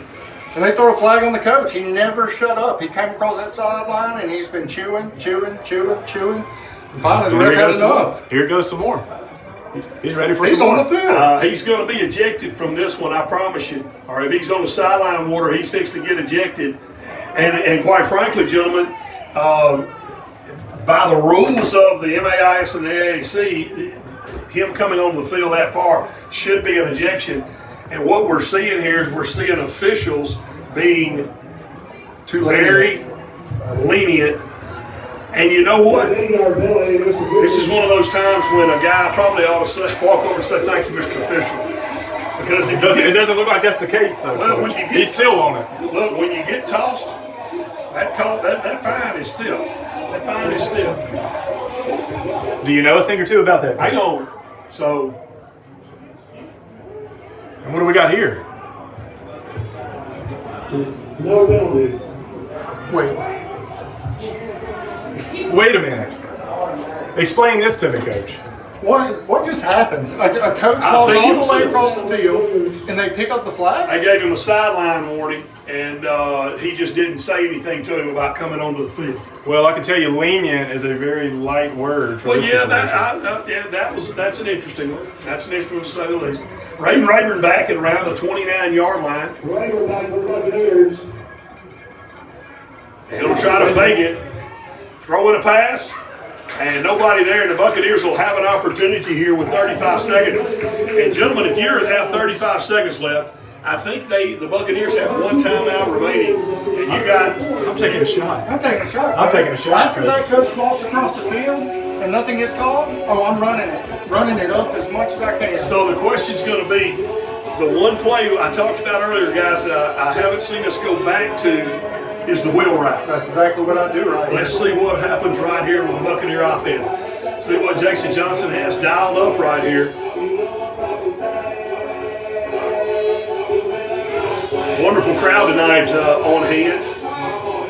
And folks, you want to hang around for halftime. We're going to have a little conversation and discuss our good friend Pat King, so hang with us. LJ's got a man wide open down the middle of the tight end, Zeke Burford, and that's going to be a touchdown. And gentlemen, that's what we talked about with the safety out of the middle of the field. If you're going to roll him over, that's what's going to happen to you. You bring Kelly Daniels across the field. There's nobody there, and it's just pitch and catch for the Buccaneers and an easy touchdown for Bowling Green. And that's the play we talked about last week that we had open. It was a drop, but it was the same exact play. And like you said, I mean, when you got KJ out there, it changes the whole dynamic of the game. And they weren't worried about the tight end. So now looks like the Buccaneers will go for two, gentlemen, to make it 28-0 here in the first half. 29 seconds remain in this football game. Got to tell you, gentlemen, I'm so incredibly proud of the way our campus looks, our new turf, our new stadium here, and we are so thankful to all of you that are watching. And we ask for, look, if you want to give to the future of these children, you call us, you let us know, because this is our future. This is the generation that's coming up to take care of old people like me, and you guys are still young. But your day is coming. It's coming. It's coming. Sooner I than you don't feel so young all the time, Coach. But you're right. there's an excitement on the campus that hasn't been here in years. You come here, all the upgrades to the facility, and hats off to you. I mean, absolutely, you're a job well done to It's you. a great team. We have a wonderful team here, Carly. And, you know, that's the beauty of it. It takes everybody to make it happen, and we've just got some incredible folks. And Coach Johnson kind of had me off balance tonight. I hadn't. Most of the time, I can maybe think of what he's doing, but it's been some creativity. Get a little more creative. I like it. Getting a little more creative. So here you got the double wing formation with Big Bub under there. And they're going to load up the line of scrimmage, and yet they're still going to walk out and double. You got to wonder if you might see the old dive give from the backside. And there's the quarterback sneak, quarterback option play. That's what it was. It wasn't a sneak. It was the option play. That's been open all night too, Coach. Look, I tell you what, isn't it amazing just that ability to create those spots and have guys come in? Gentlemen, I must admit to you, I don't know if I saw 28-0 in the first half tonight. I thought the Buccaneers would come out and be a very good, very physical football team. I wasn't sure that they would dominate as they have in this football. I was looking 35-0 for the final. Really? Really? 35-42. So you were expecting a big jump in I was. offense. I wasn't expecting that in the first half. You were The thinking end of that the game, depth would kind of shine through in the second half? Right. Okay, I could see that. You know, I was kind of more along with Coach here. You know, I'm expecting a little bit of a slugfest. Well, I watched some of their grinding film it out. the last couple of weeks. I watched Columbia. I watched their film. They're very young. They're not very big. I just thought we had the depth to wear them out. Kick down the middle, bouncing around. It's going to be taking it around the 28-yard line. And coming ahead is Buckley there. Buckley's And he is out near the 46, 47-yard line. Little shaking up I on the think play. Columbia's winning his field position right now. Well, and look, the Bowling Green Buccaneers better figure something out on special teams, because when some of the better teams on our schedule get to, you're not going to do that to them for us. No. They're going to bust that one. You're not going to do some of those things. Centerville, you better not be doing things like that against Centerville. We've got to be able to fix those things. This looks First like down we and 10. made a couple of subs there on the front line. Some of your special teams guy, number 84. Yep. So Welby in now at the nose position for the Bucks. Little cushion here, a little umbrella opening on the in the secondary, obviously. Tucker Pittman gets around. Ooh, Maddox McGee, Maddox baby! McGee. Look at him getting fired up. Maddox McGee absolutely laid the hammer down. And perfect timing. It almost looked like he got there a little early. He timed it so well, I'm going Coach. to tell you something right there. Gosh, if we could do instant replay. Hey, that's the beauty That's of what both we used to vision. know. You know, That's what we can go back and look at it later. I told him, and I challenged my man Damon Page, our athletic director, to find a way to give us instant replay. Look here. Well, I can guarantee you one thing. Those that are watching this broadcast right now are hitting the rewind button, They are watching that more than one time. Watching that lick What a again. job by Maddox McGee. Because McGee came up and absolutely laid the wood, and he will not, Spear won't forget that one anytime soon. Empty set, snap, quick over the middle. And, you know, Fortenberry caught that one, and then he felt the face mask of Brody Estave. And you got to wonder, guys, at some point when you're throwing the football and you see a lick like that, guy, I don't want to get hit like that. I'm just not interested in getting hit like that. One thing you hate to see is, you don't want to see anybody get No, hurt. absolutely. And Buckley's limping all over the field right now. Yeah, that's not good. All right, here we go. Snap of the football. Quick throw out to Buckley. Buckley got room, and he's moving upfield. And that just shows you the type of athlete this kid is, y'all. And he's a ninth grader. And look at him, he's hurt too. You know, both Buckley's hurt. He's shaking up, and he was shaking up on the kickoff. And look at, I mean, you've got to admire that drive, Absolutely, and, absolutely. and toughness and heart. You take your hats off to kids like that are out there giving it their especially all. at that age, you know. That's right. So time has expired on the clock. Let's see what it's going to be if they're going to add time to the clock. 28-0. If so, this will be the last play. It'll probably be one untimed down. And so here we go. Got to figure that a shot to the end zone is coming at this point.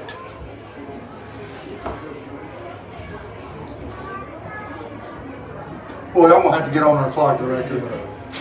I know him pretty well. You know that guy? Pretty well. Well, I think what we need to do is cut his pay. Well, we just thought we can cut his pay. Yeah, we can cut his pay. Absolutely. Maybe tell him to stick to the pulpit more than a You can squad. you can downsize his pay grade at Sunday. Whatever you do, don't tell him go fishing because he will take you up on that offer. Timeout on the field. 5 seconds now have been added back to the clock. And we once again will thank our sponsors of tonight's ball game, Scrub Brothers and Construction, Jenkins Construction and Asphalt Company, Avita Lumber. Big thanks to Mr. Jim Andrews and all he's done for the Buccaneers and for Mr. Mike Engel, the third, and all he does as well. We appreciate him very much. So many more that are good to us here and good to these Buccaneers, and we appreciate each and every one.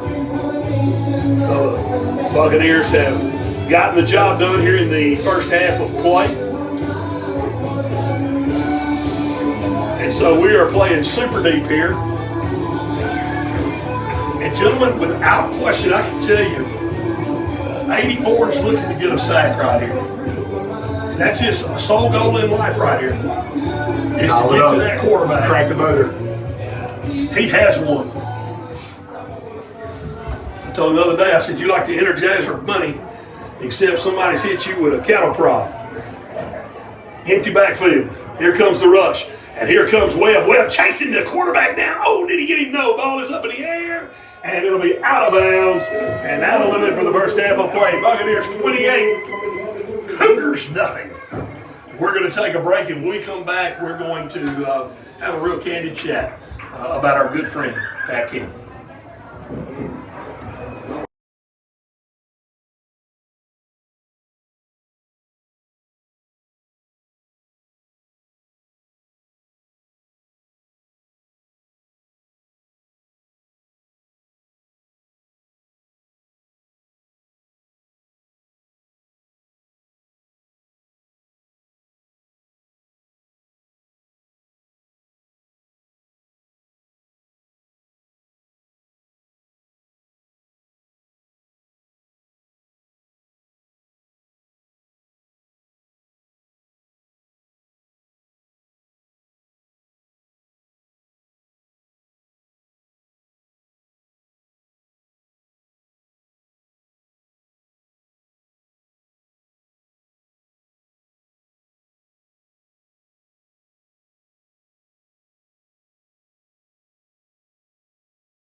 be back, ladies and gentlemen, to W.E. Buckhead Stadium.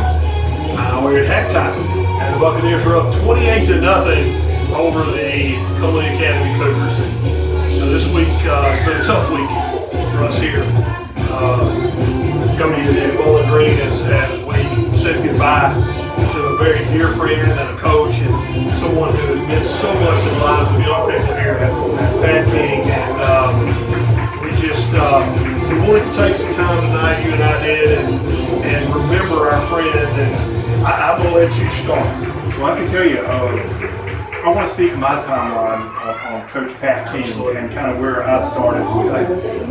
You know, I've been at this school my entire life, from the time I was able to crawl just about. And as a 5th and 6th grader, I can remember starting to come to the basketball games, and you know, there was so much buzz around the school. We had this great team, and you know, we had a great sports program and everything. And Pat King was the name. Pat King was the name. You know, so like, man, I got to see who this guy is. You know, so I would ask my parents to bring me to the games, and you know, we get here, and this guy's just unbelievable. Maybe the best player in the entire parish. You know, He can hit it from. I told the kids this morning.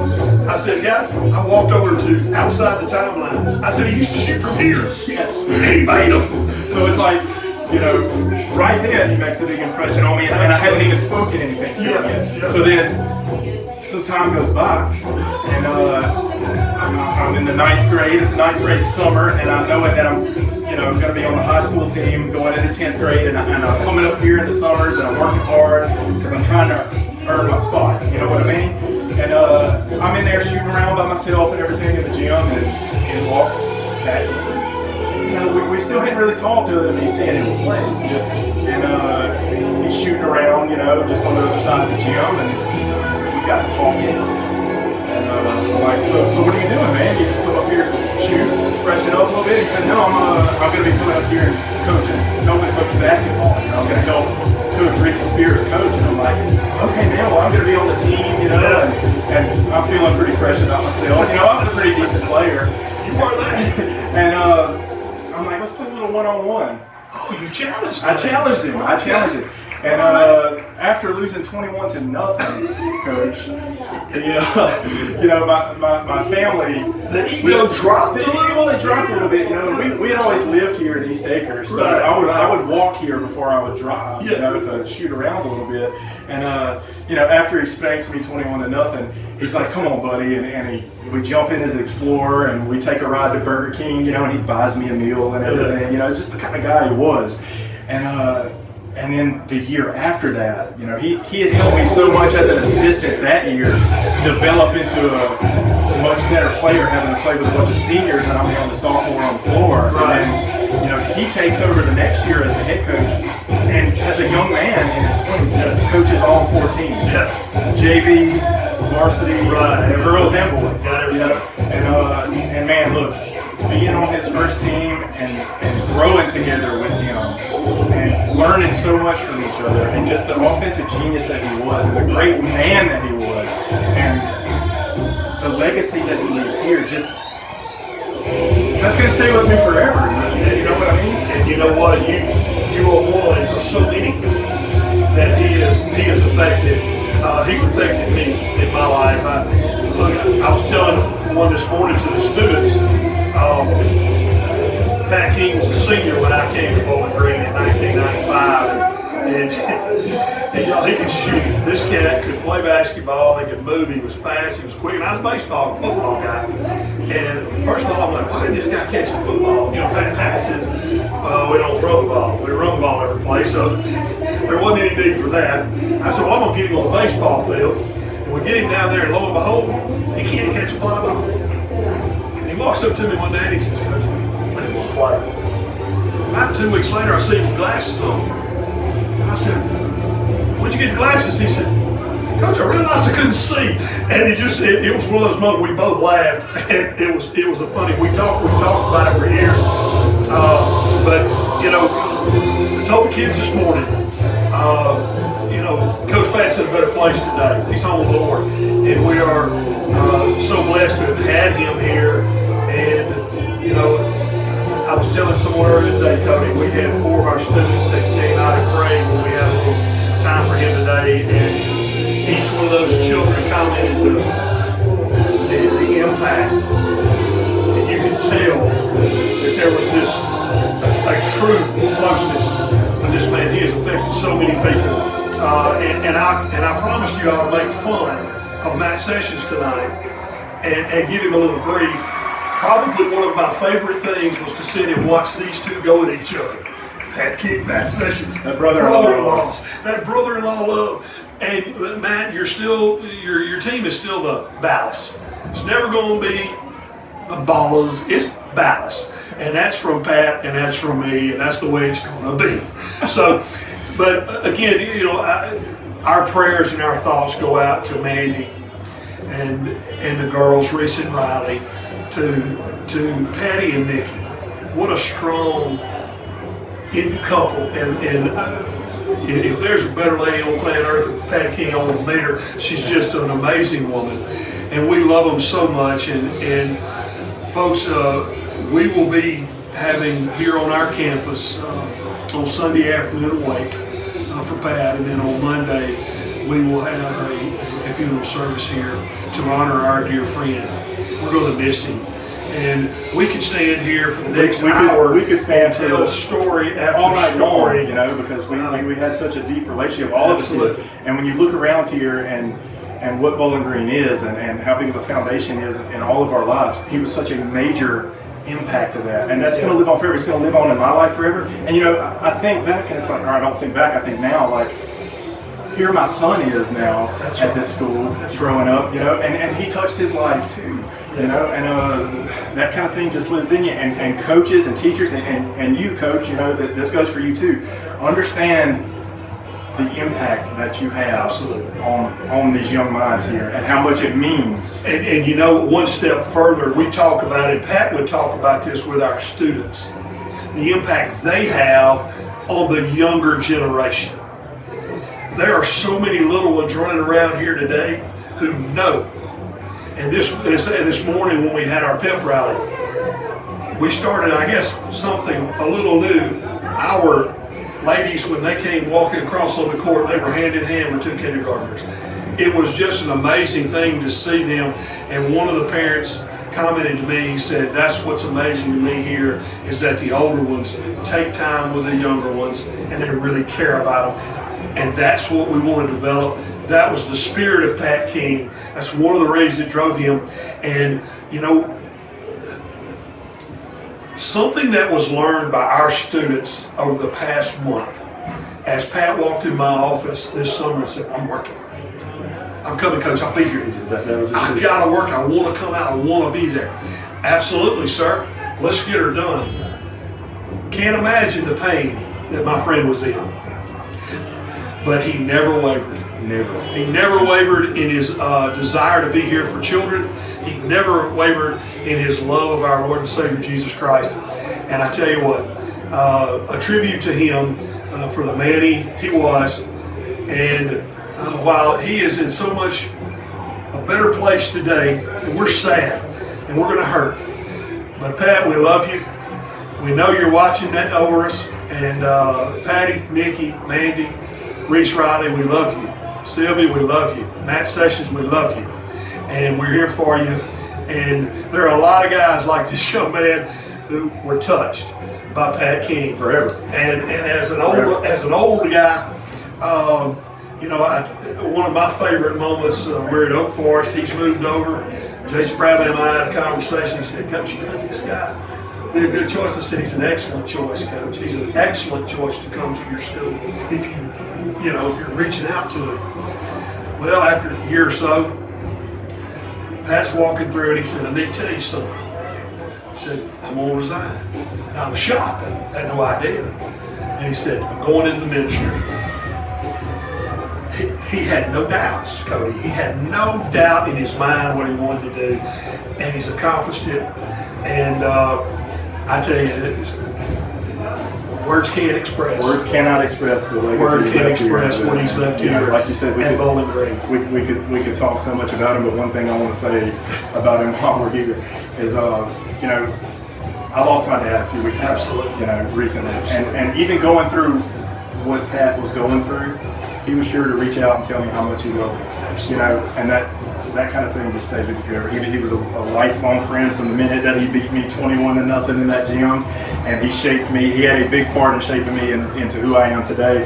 And Pat, I love you, man, and I'll never forget you, and we'll certainly miss you here. And to the family, we love you. And folks, we hope we have paid homage to a dear friend and a dear colleague, and someone who, as I told the children here at this school today, he loves every one of you.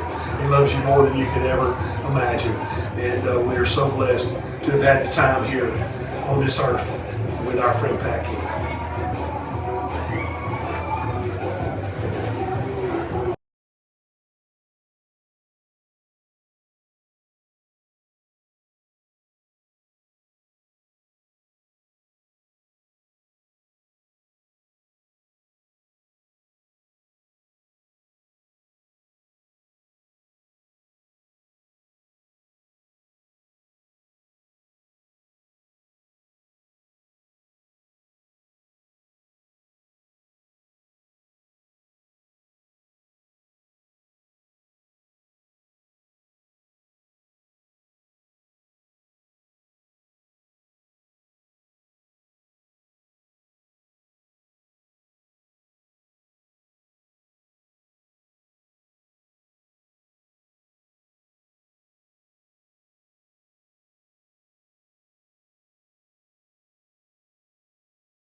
kickoff for the Cougars to get the second Well, half. we welcome you back to W.E. Buck Helen Stadium on the campus of Bowling Green School. 28-0 as we start the third quarter. Columbia going to kick it off to the Buccaneers back deep. Kelly Daniels, and there'll be a bounce it down. They're going to kick it over toward Logan Powell, and Logan's going to get make a man miss, and nice little return there by Logan out over the 40-yard line, out near the 45. Nice piece of running right there by Powell. Great field position right there. We've had it done to us all night. It's time we get a little back there. Absolutely.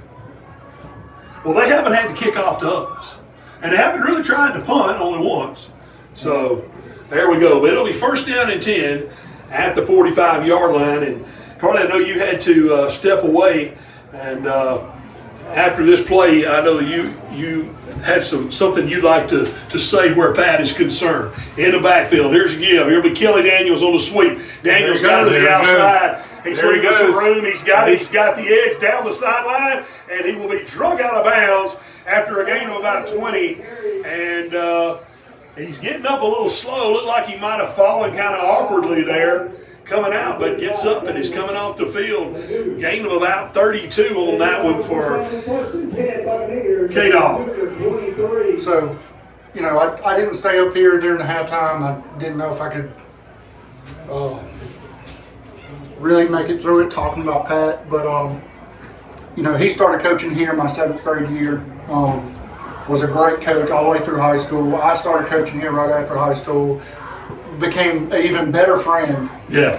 Countless hours going over to their house, cooking you know, I love the guy. But his fate. Jazz on the inside handoff, and look, Cody, you talked about this in the first half. Every linebacker saw one going left, and they went with him. And Jazz gets an easy road to the sideline, and Gabe probably going to walk back out and say, "Hey, KJ, thank you, baby, appreciate that one," because everybody went just opposite of where Kelly was going on that one. Touchdown Buccaneers, 34-0, and if this extra point is knocked in by Alex Brock, that'll run this clock for the remainder of the football game. And Carly, you know, I'm not going to cut into you here, but I know that Coach Pat wouldn't have minded one bit for a touchdown to cut into your I agree so completely. pick right That's back why I up. Let's pick that right back up on where you was at right there. And I'm almost done, but the thing about him the most, he was a man of God. And if there was something that I think if I talked to Pat right now, he would say is talk about Jesus Christ. That's it. And if you don't know the Lord, today's the day. Trust in Him. Your life will change. Everything in your life will change about that. And I think that's the message Pat would want. And I love him, and I love his family. Absolutely. And he's going to be missed. And we made fun of Matt Sessions for you. Thank you. Absolutely. Thank you, We made Coach. fun of I Matt appreciate Sessions that because, very you know, much. every time we do this, and this I know, Pat is smiling down right now knowing that we gave a little jab to our good buddy Matt Sessions. Absolutely. And well, we love you, Matt, but, you know, we gave you a little jab. So Brock to kick it off here at 35-0. That clock is not running, and so we're going to talk to the scoreboard operator about that. The ball is kicked away, and it'll bounce down at about the 25-yard line. It'll be picked up back there by Spear. Looks like that Spear picking it up, and he will be hitting. There's that guy again. First guy there is Jesse Gaines. Second guy there, 84, Eli Webb. So the Webb Gaines combination there to make the play on the kickoff by Alex Brown. Cody, give us some stats, man. And Coach, yes, I do. Coach and Carly, I do want to bring some first half stats to the board here. Some Hood special stats brought to you by David Hood Burris. Burris Construction. The Burris Construction stat book. Number 52, J.P. Brumfield with 11 first half tackles, Coach. And then we have Drake Killingsworth with a sack, 3 tackles, and a fumble recovery. So an impressive defensive effort there by those two in the first half, and let's see if that carries over here. Add another one right there to JP. He just made another one, Cody. So he's going to keep racking them up tonight. And I tell you, I guess our wow-oo moment in the first half was when McGee leveled Spear in open field on the pass play, so we all got a big ooh moment out of that. I would be interested to know how many all-purpose yards that Daniels has had in this football game as well. Here is, they get going back. He gets his pass completed into the flat, and Luke Hingle coming over and hitting Spear hard, but not before Spear crosses the 45-yard line, and a first down for Columbia Academy. Coach, I can bring rushing stats to you, and I can tell you that the first play was a 55-yard run, so that was a one carry for 55 yards. So that's going to depend here on what the carry was in the second half.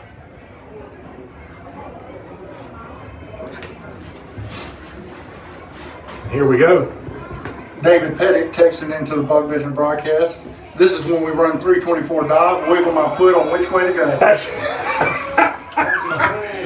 you know, They must have been listening to us earlier, huh? Look, that is great. Big Dave, and he was famous for that, and he probably remembers the time that Coach Hendry fired me on the sideline his junior year. We were playing Prentice Christian, and Coach Hendry had told me, I want to run 24 dive, don't call another play. Well, I had an epiphany when we hit the 38-yard line of Prentice to call another play, and I was fired immediately because we lost 2 yards. Their speed coming at it, and Cameron Seal getting after the quarterback, little blitz off the edge there. You had McGee coming from the backside, and then you had Cam Seal coming hard off the play side, and Seal forced that ball out a little early right there, and a nice job of them. And Dean King likes to call that the line blitz, and he ran it a lot on the last drive against Central Hines where they sacked the quarterback to end the game. Yeah. So 3rd down and 10 now for Columbia Academy. They're still trying to figure out this Bowling Green defense that has played pretty well tonight. Snap. Nuggets got it. He tries to go over the middle for a to try to find the screen pass, and Bryce Graham, we've been waiting on that name all night. He stayed at home. He stayed at home. He stayed and at caught home. What would Andy Creel tell us? You're not an All-American if you run in the backfield unblocked. Something's up. Well stated. Boy, you know, guys, we could probably write a book up here tonight on sayings you've heard from coaches through the years. Oh, listen, I could produce a reality show on what you guys did. I can tell you that. There's no doubt about that. 100%. Okay, nothing more to be said there. So here we go. You're going to leave that one alone, huh? 4th down play, Tucker Pittman chasing down the quarterback, and he's not going to get there. And the chase was on between Pittman and Drake Killingsworth, and nothing doing there. And the 4th down play goes awry. And guys, Columbia just right now, this Bowling Green defense is getting pretty stingy. They're just too much for them. And Coach, one thing I was going to bring up, you know, while they were taking the field on offense is you start protecting your players again. Well, and again, we've talked about this earlier, defensively. Now the question, will we see 84? Will we see 48? Drake Killingsworth told me this past week, he said, Coach, he said, there's one guy I can't block. One guy I can't block when I'm playing on defense, he said, it's Jesse Gaines. He said, Coach, I can't block him, he's too good. And we see a few new faces in offensively here. I think we got a totally new offense now. Let's see, we're going to have Raiden Rayburn at the quarterback position now. A lot of young faces across the front of that offensive line. We're going to have to get our play sheet out and determine who they are. And I hope you gentlemen can read it because the print's so small I can't. But I know Chandler Butts is out there for one. And I know Jude Rawls is going to be out there. And Gabe Romano is going to be out there as well.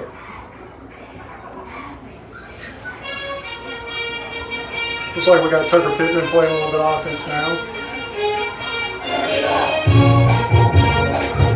I think this is a vital thing for the program, for Coach Johnson and for Coach King to let these younger players get in there and get some time and play in the game. Get these young guys some reps, Coach. And the clock operator's trying to come in here and comment. He don't want to hear anything else about the clock operator. Well, you know, in a running clock situation, you run that clock, right?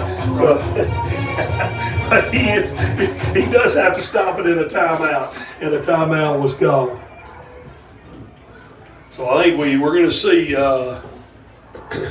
number 40, and I believe that is going to be Landon Boyd, if I'm not mistaken. That's him. And look, gentlemen, he has been quite a tough fullback for the Buccaneers this year. For the junior high. For the junior high, he has. He's done a very nice job. I see Rhett Schillard's on the field as I well. see 25 Mark Gouldsby. Is that right? Right, Mark ninth Goolsby grader. is in. He is also a freshman in the ball game right now. And that's Mike's son, right? That is was Michael's alumni here. That's as well. right. He and his brother Miles and Mark are adopted, and they were in foster care, and they are Michael's sons. And I tell you what, two incredibly fine kids, straight A students. Take care of their business in the classroom. It's been a joy to have them around. We also have Eli Webb at his first look at Tidy, and let's see what he does too. This ought to be fun. I don't think they're going to call the neutral Powell. infraction. I don't think so either. Powell with a play there, and the Cougars having a little fun there with the younger Buccaneers. No gain, bring up third down. The Buccaneer 48. Third and long here. Third and 13 from our own 48. Buccaneers 48. Coach Johnson did make the comment to me that he said, Coach, if we get to 35, we're going to play a lot of people. And I think this is a really good thing for the program, as I said before, and I'm happy to see us get these young men an opportunity to get in there and play. These kids come out and they put in just as much work as the starters, and I think they're very deserving of it. Well, absolutely. I mean, they're every bit as important to this program as the best player on the team. You That's know? right. I mean, everybody is essential to this. And it gives you reps. It gives you reps because, like you said earlier, next man up. Raybert under center. Snaps the football, wants to throw it. He's looking. He's got a man out there. He throws it. It's Tucker Pittman. Is Pittman going to come Right for up the with ball, it? and no, it's intercepted by. He's going to be intercepted by gonna be Fortenberry. And Fortenberry dragged down by Tucker Pittman. And, you know, that's a question. Why is that not called? Why is a penalty not called on that? You know, we talk about safety of players in this league, and everybody talks about safety, safety, safety, and yet the officials allow this garbage to go on. And we wonder why we have issues with kids. We wonder why there are parents wanting to fight after football games. It's because they don't take care of their business and eject people when things like that happen. Amen. Heavens to Betsy. You let something get out of control. Absolutely. And I think that's the main reason is we've let this get so out of control that's why you don't have younger people coming in to do this job. And there is Fortenberry taking the pass. That was flipped out there by On the stop. Micah Fortenberry. So brother to brother there. Buccaneer on the reception. And they'll bring up second down. Buccaneer 43. Bucks send back out there. First group defensively. I think that was Noah Fortenberry, coach. Noah. Noah Fortenberry. We had him, Michael Fortenberry, here at one time. I For don't, Bowling Green. I don't remember. That's when you was with the Jackets, you know. I was with the Jackets at that time. All right. Well, here we go. Second down. 5 yards. Give to Spears. Spears got a little spot as the defensive end once again coming upfield. 22, Spears on the carry. Brumville on the stop for the Buccaneers. And a big first down play there. That's enough for a first down. He goes to 10 yards. I think Brumfield probably could use a sit right here too, you know. He's Well, been again, hobbling a little bit, you know. again, we talk about consistency. I'm huge on consistency when it comes to this. And we've got to stay consistent with our play. That defensive end play's got to get better. Here's Spear coming back. There's the play right there that we're waiting to see from that squeezing defensive end to stop him after just about a 3-yard gain. So we'll bring up second down and 7 for the Cougars as we're inside 2 minutes and 20 seconds here in the third period of play. 35-0. Buccaneers out in front. The Buccaneer 31.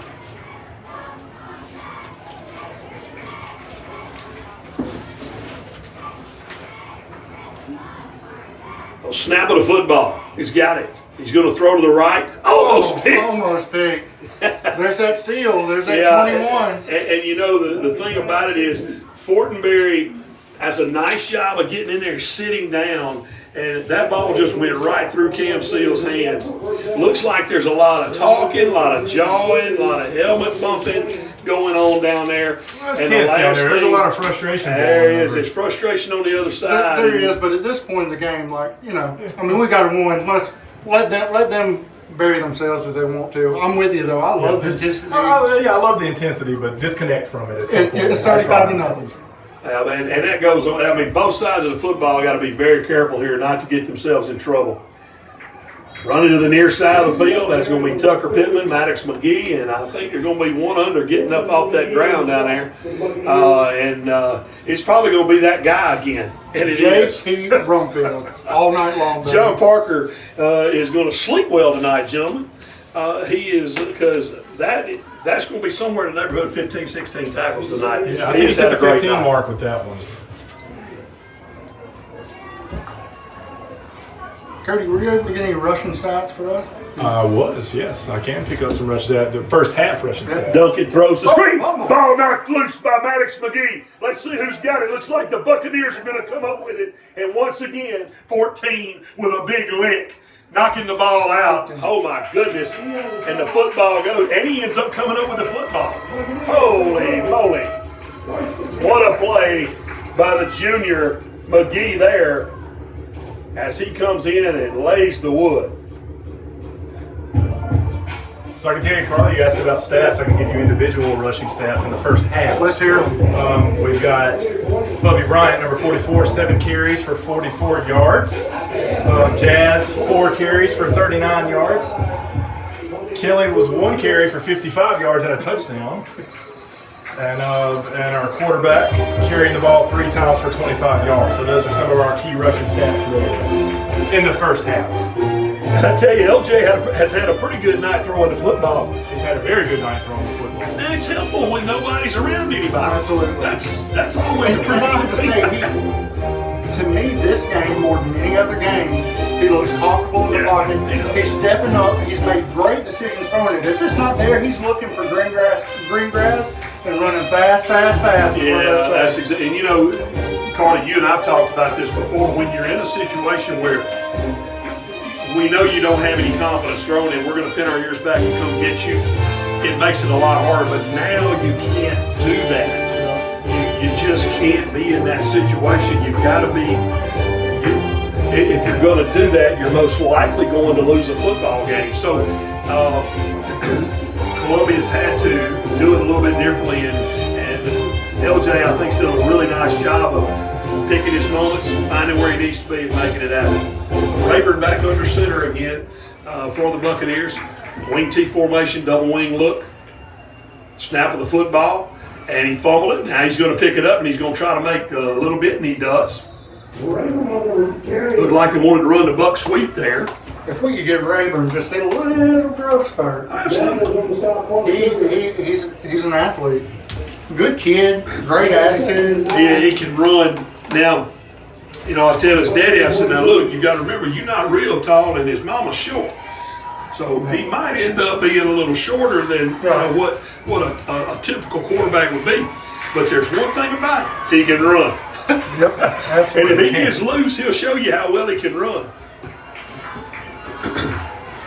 You can't coach against speed. No, it's very difficult. But when you get 11 men or 10 men in the box like that, it makes it very difficult to run the football. Let's see what he does here. He's going to wait and get the look at the from there. There's a give on the fullback, and still making some hay right there. Got a flag. And here comes a flag in there.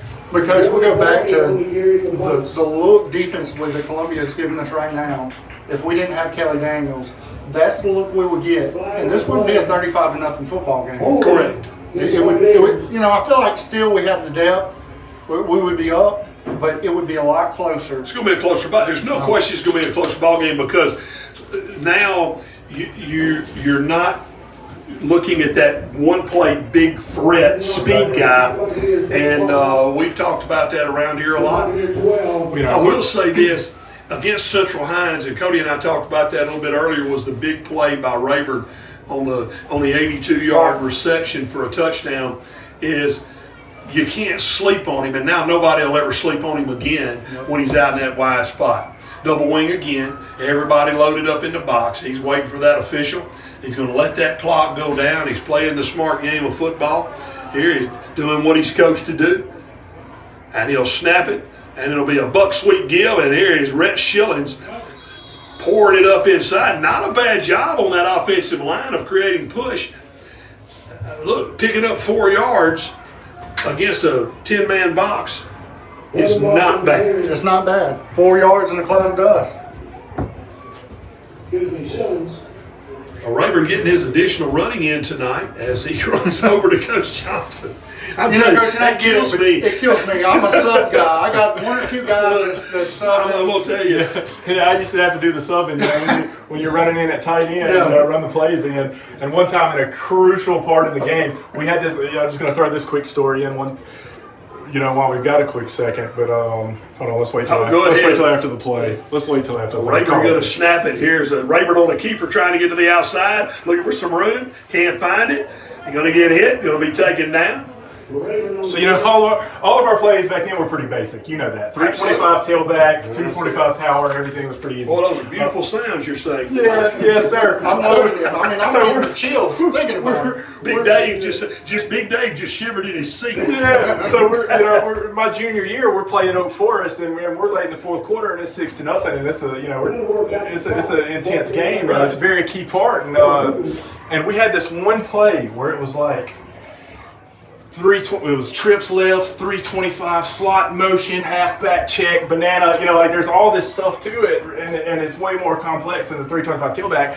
And talking about Coach Creel earlier, he turns to me and he says, "Cody, run this play in," and he gives it to me, and it's 3rd and 7. I remember it like it was yesterday, and I run it out onto the field, and I get to the huddle and I say, 325 slot up.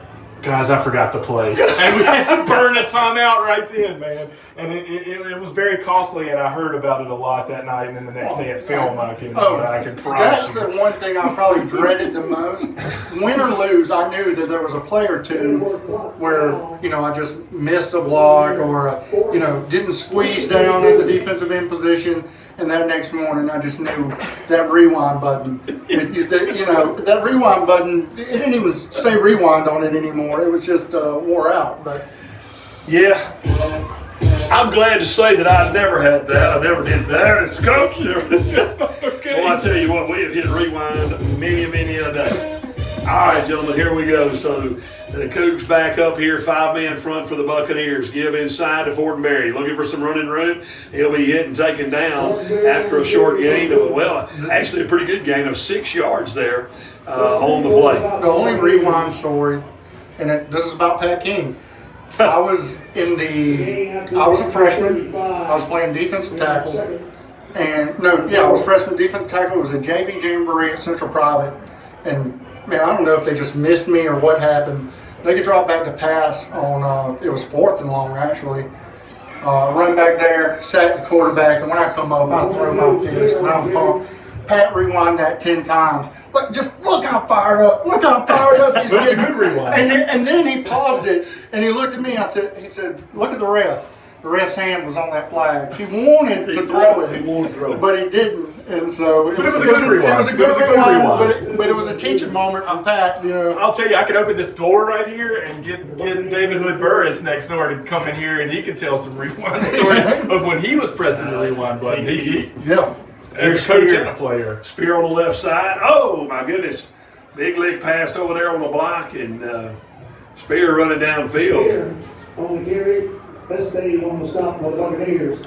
So now for first down. I've got to say, I admire the way Spear runs the football. He runs hard. He's run hard all night long. There's been no quit at these Columbia Cougars. They've battled all night. And again, they're a young football team. Spear's just a junior. We're going to have to see him again. They're going to be senior heavy next year. So, and as will the Buccaneers be senior heavy next year. So it'll be a very interesting ball game as we have to go to Columbia next year. And a lot of those seniors are going to be on the up front. front. And you know a senior line is crucial in this game because your growth spurt, you know, from 11th to 12th grade, I grew 3 inches. So, Yeah, absolutely. I mean, it's a different person when you hit that growth spurt. Those seniors being up front, Columbia's not going to be a pushover team next year. They will not. We once again would like to thank our sponsors of tonight's ball game: Creel Brothers Construction, Jenkins Construction and Asphalt, Abita Lumber, Mr. Jim Andrews, and Mike Engel and Associates, attorney at law.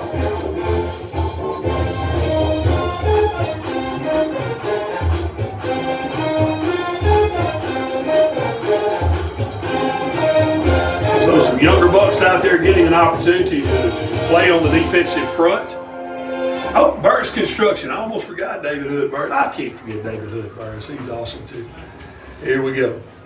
So Spear in the backfield, I'm thinking, well, if maybe they just go ahead and run it off the left side there. And let's see. They're watching to see what happens.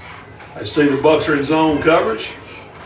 Snap of the football. They'll give it to Spear back over the left side. He's going to cut it back inside, and Brody Estave is there to shut him down along with that other guy. That other guy again, John Parker Brumfield. You got to be in the 17-18 ballpark. JP, John Parker, John Brumfield. We could come up with any number of name scenarios for this guy tonight. My heavens. Penalty against the Buccaneers, unsportsmanlike conduct. I'm not sure who that was called on. And, you know, that goes back to what I'm talking about. You know, I don't know what happened, but you're up 35 to nothing. You know, It's enough. Well, let it go. you know, sometimes it's that second guy that gets caught. You're right. And that it very well could be that. That'll be seen on film tomorrow morning. Coaches will have to have a conversation, and they'll figure that The one out. rewind button will be there. The rewind button will be used. And so here is Spear again. Spear going to get the handoff, looking for some room. He's going to get hit, and there's that Gaines guy that we've been talking about. I'm telling you, this kid is a sophomore. Buccaneers. He loves this sport. He's just getting better. He had been in homeschool, been playing in homeschool ball, and just not being taught a lot of things. He is really picking up this defense, and over the next couple of years, he's going to be a lot of fun to watch, guys, as he fills out, like you talked about, Carly, getting in that weight room, watching that physicality begin and the physique coming. So Duncan going to snap it. Here he comes. Going to run the option. He's hit. There's the ball hit. Cam Seal. What a great job. Picture perfect job on Picture defense right there. You Look, know. 48 played the defensive end. He hit the quarterback That's like it. he was supposed to, and still got up and helped make the And tackle. and Great assignment football. him right there. feathering that just enough to give Seal time to make his adjustment on the outside. very line. disciplined play. 3:45 and running, and this one's going to be over pretty quick. Be a little after 9 o'clock, and folks, the lights are going to be on at W.E. Buck Ellen Stadium as several of the senior guys have said they want to come out and eat sandwiches in tailgate spots, and they just want to enjoy the night. And so tonight will be a night that these young men get to come out, and we'll leave the lights on for them and let them play. We're not going to be Motel 6, but you're going to have to go home at some time, but we are going to leave the light on for you a little bit. I like it, Coach. Here's Duncan running, and look at Eli Look Webb at getting after the him. motor. And Look the at motor, Eli Webb. He turned it on. I hope he's at church Sunday morning, because that is going to be a story to be told right there. I can't That's for wait. sure. I can't wait to see if he was going to be telling a story come Sunday. Gentlemen, your take on the Buccaneers tonight? Beautiful. Beautiful. I mean, what else can you say? Beautiful. Defensively sound, assignment football, staying at home, making tackles, running for our creativity on the offensive side of the ball. Creativity. We haven't seen that very much early on. You know, we had our identity as running the ball, and that was working out fine. But now here we are with new weapons, and here we are with a whole different arsenal to bring to the table. I agree with you completely. Creativity, to me, stands out more than anything. Defensively played sound. We've been really playing defensively sound football. We just get better and better. But on the offensive side, I'm like you. I felt like I knew what was going to come the next play. what they were going to line up in, and they've just changed a lot. If I had to give, a defensive player of the game, J.P. Brumfield. Offensively, though, and y'all may disagree, LJ, to me, statistically, I don't know. He grew in this game. He stepped up in the pocket, held his composure, didn't throw a bad pass in coverage. He ran the ball when he knew that he had people covered up. I give the offensive player of the game to LJ. Yeah, I thought he played very well. Sometimes people hate to hear the term game manager, but it's such a huge asset when you have weapons like they have right now and so many different options that they can bring to the table. And when you've got somebody that's using their brain like that and being smart and protecting the football, it's just when I think it's a game changer. It's a game changer. It's a different animal. It's a different animal. And the fourth down play, the pass is dropped as S. Dave is there to lay the pop on, and now we will go under a minute, and the Buccaneers offensively could go out and just not even snap the football. But I'm sure if they set the clock right here, gentlemen, we will. Looks like they're going to get a football out, and this will be under 40 seconds by the time they get the football set, and the Bucks won't even have to come out of the huddle. So a big night for Bowling Green here at Homecoming, a 35-0 win over a rival Columbia Academy. It's a big night. And gentlemen, we took a look this week at the playoff scenario. If the playoffs started this week, the Buccaneers are a 3 seed, and we'll have that first week bye, and then we'll have a home ball game, and then should the higher seed win, then you go on the road in the semis. Boy, there's some scenarios in there, gentlemen, that if a loss here, this happens over here. The Bucks have played 3 5A football teams. One more to go. They're playing 3 5As. And look, you are going to have some wins from Oak Forest. You're going to have wins from Adam County, and your power points are going to go up. And I do believe that the Buccaneers could very well be a 2 seed if a couple things fall well. And gentlemen, that does. You get the first round game at home, and then if you are lucky enough to win that one, you will get the semifinals at W.E. Buck Helen Stadium. And guys, this team in green is going to be tough to beat at home. Absolutely, 100%. We're rolling on all cylinders right now, Coach. We just got to keep doing it. Got to keep the focus and keep the grind. Got to keep the focus and keep making it happen. Ladies and gentlemen, it's been wonderful to bring this ball game to you. We hope you've enjoyed it.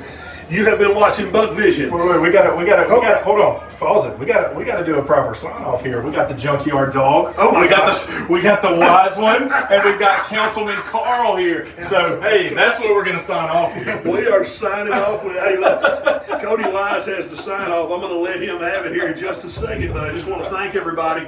And again, we want to thank all our sponsors: Creel Brother Construction, Jenkins Construction Asphalt, Abita Lumber, and Jim Andrews, Mike Kingle, and David Burris Construction.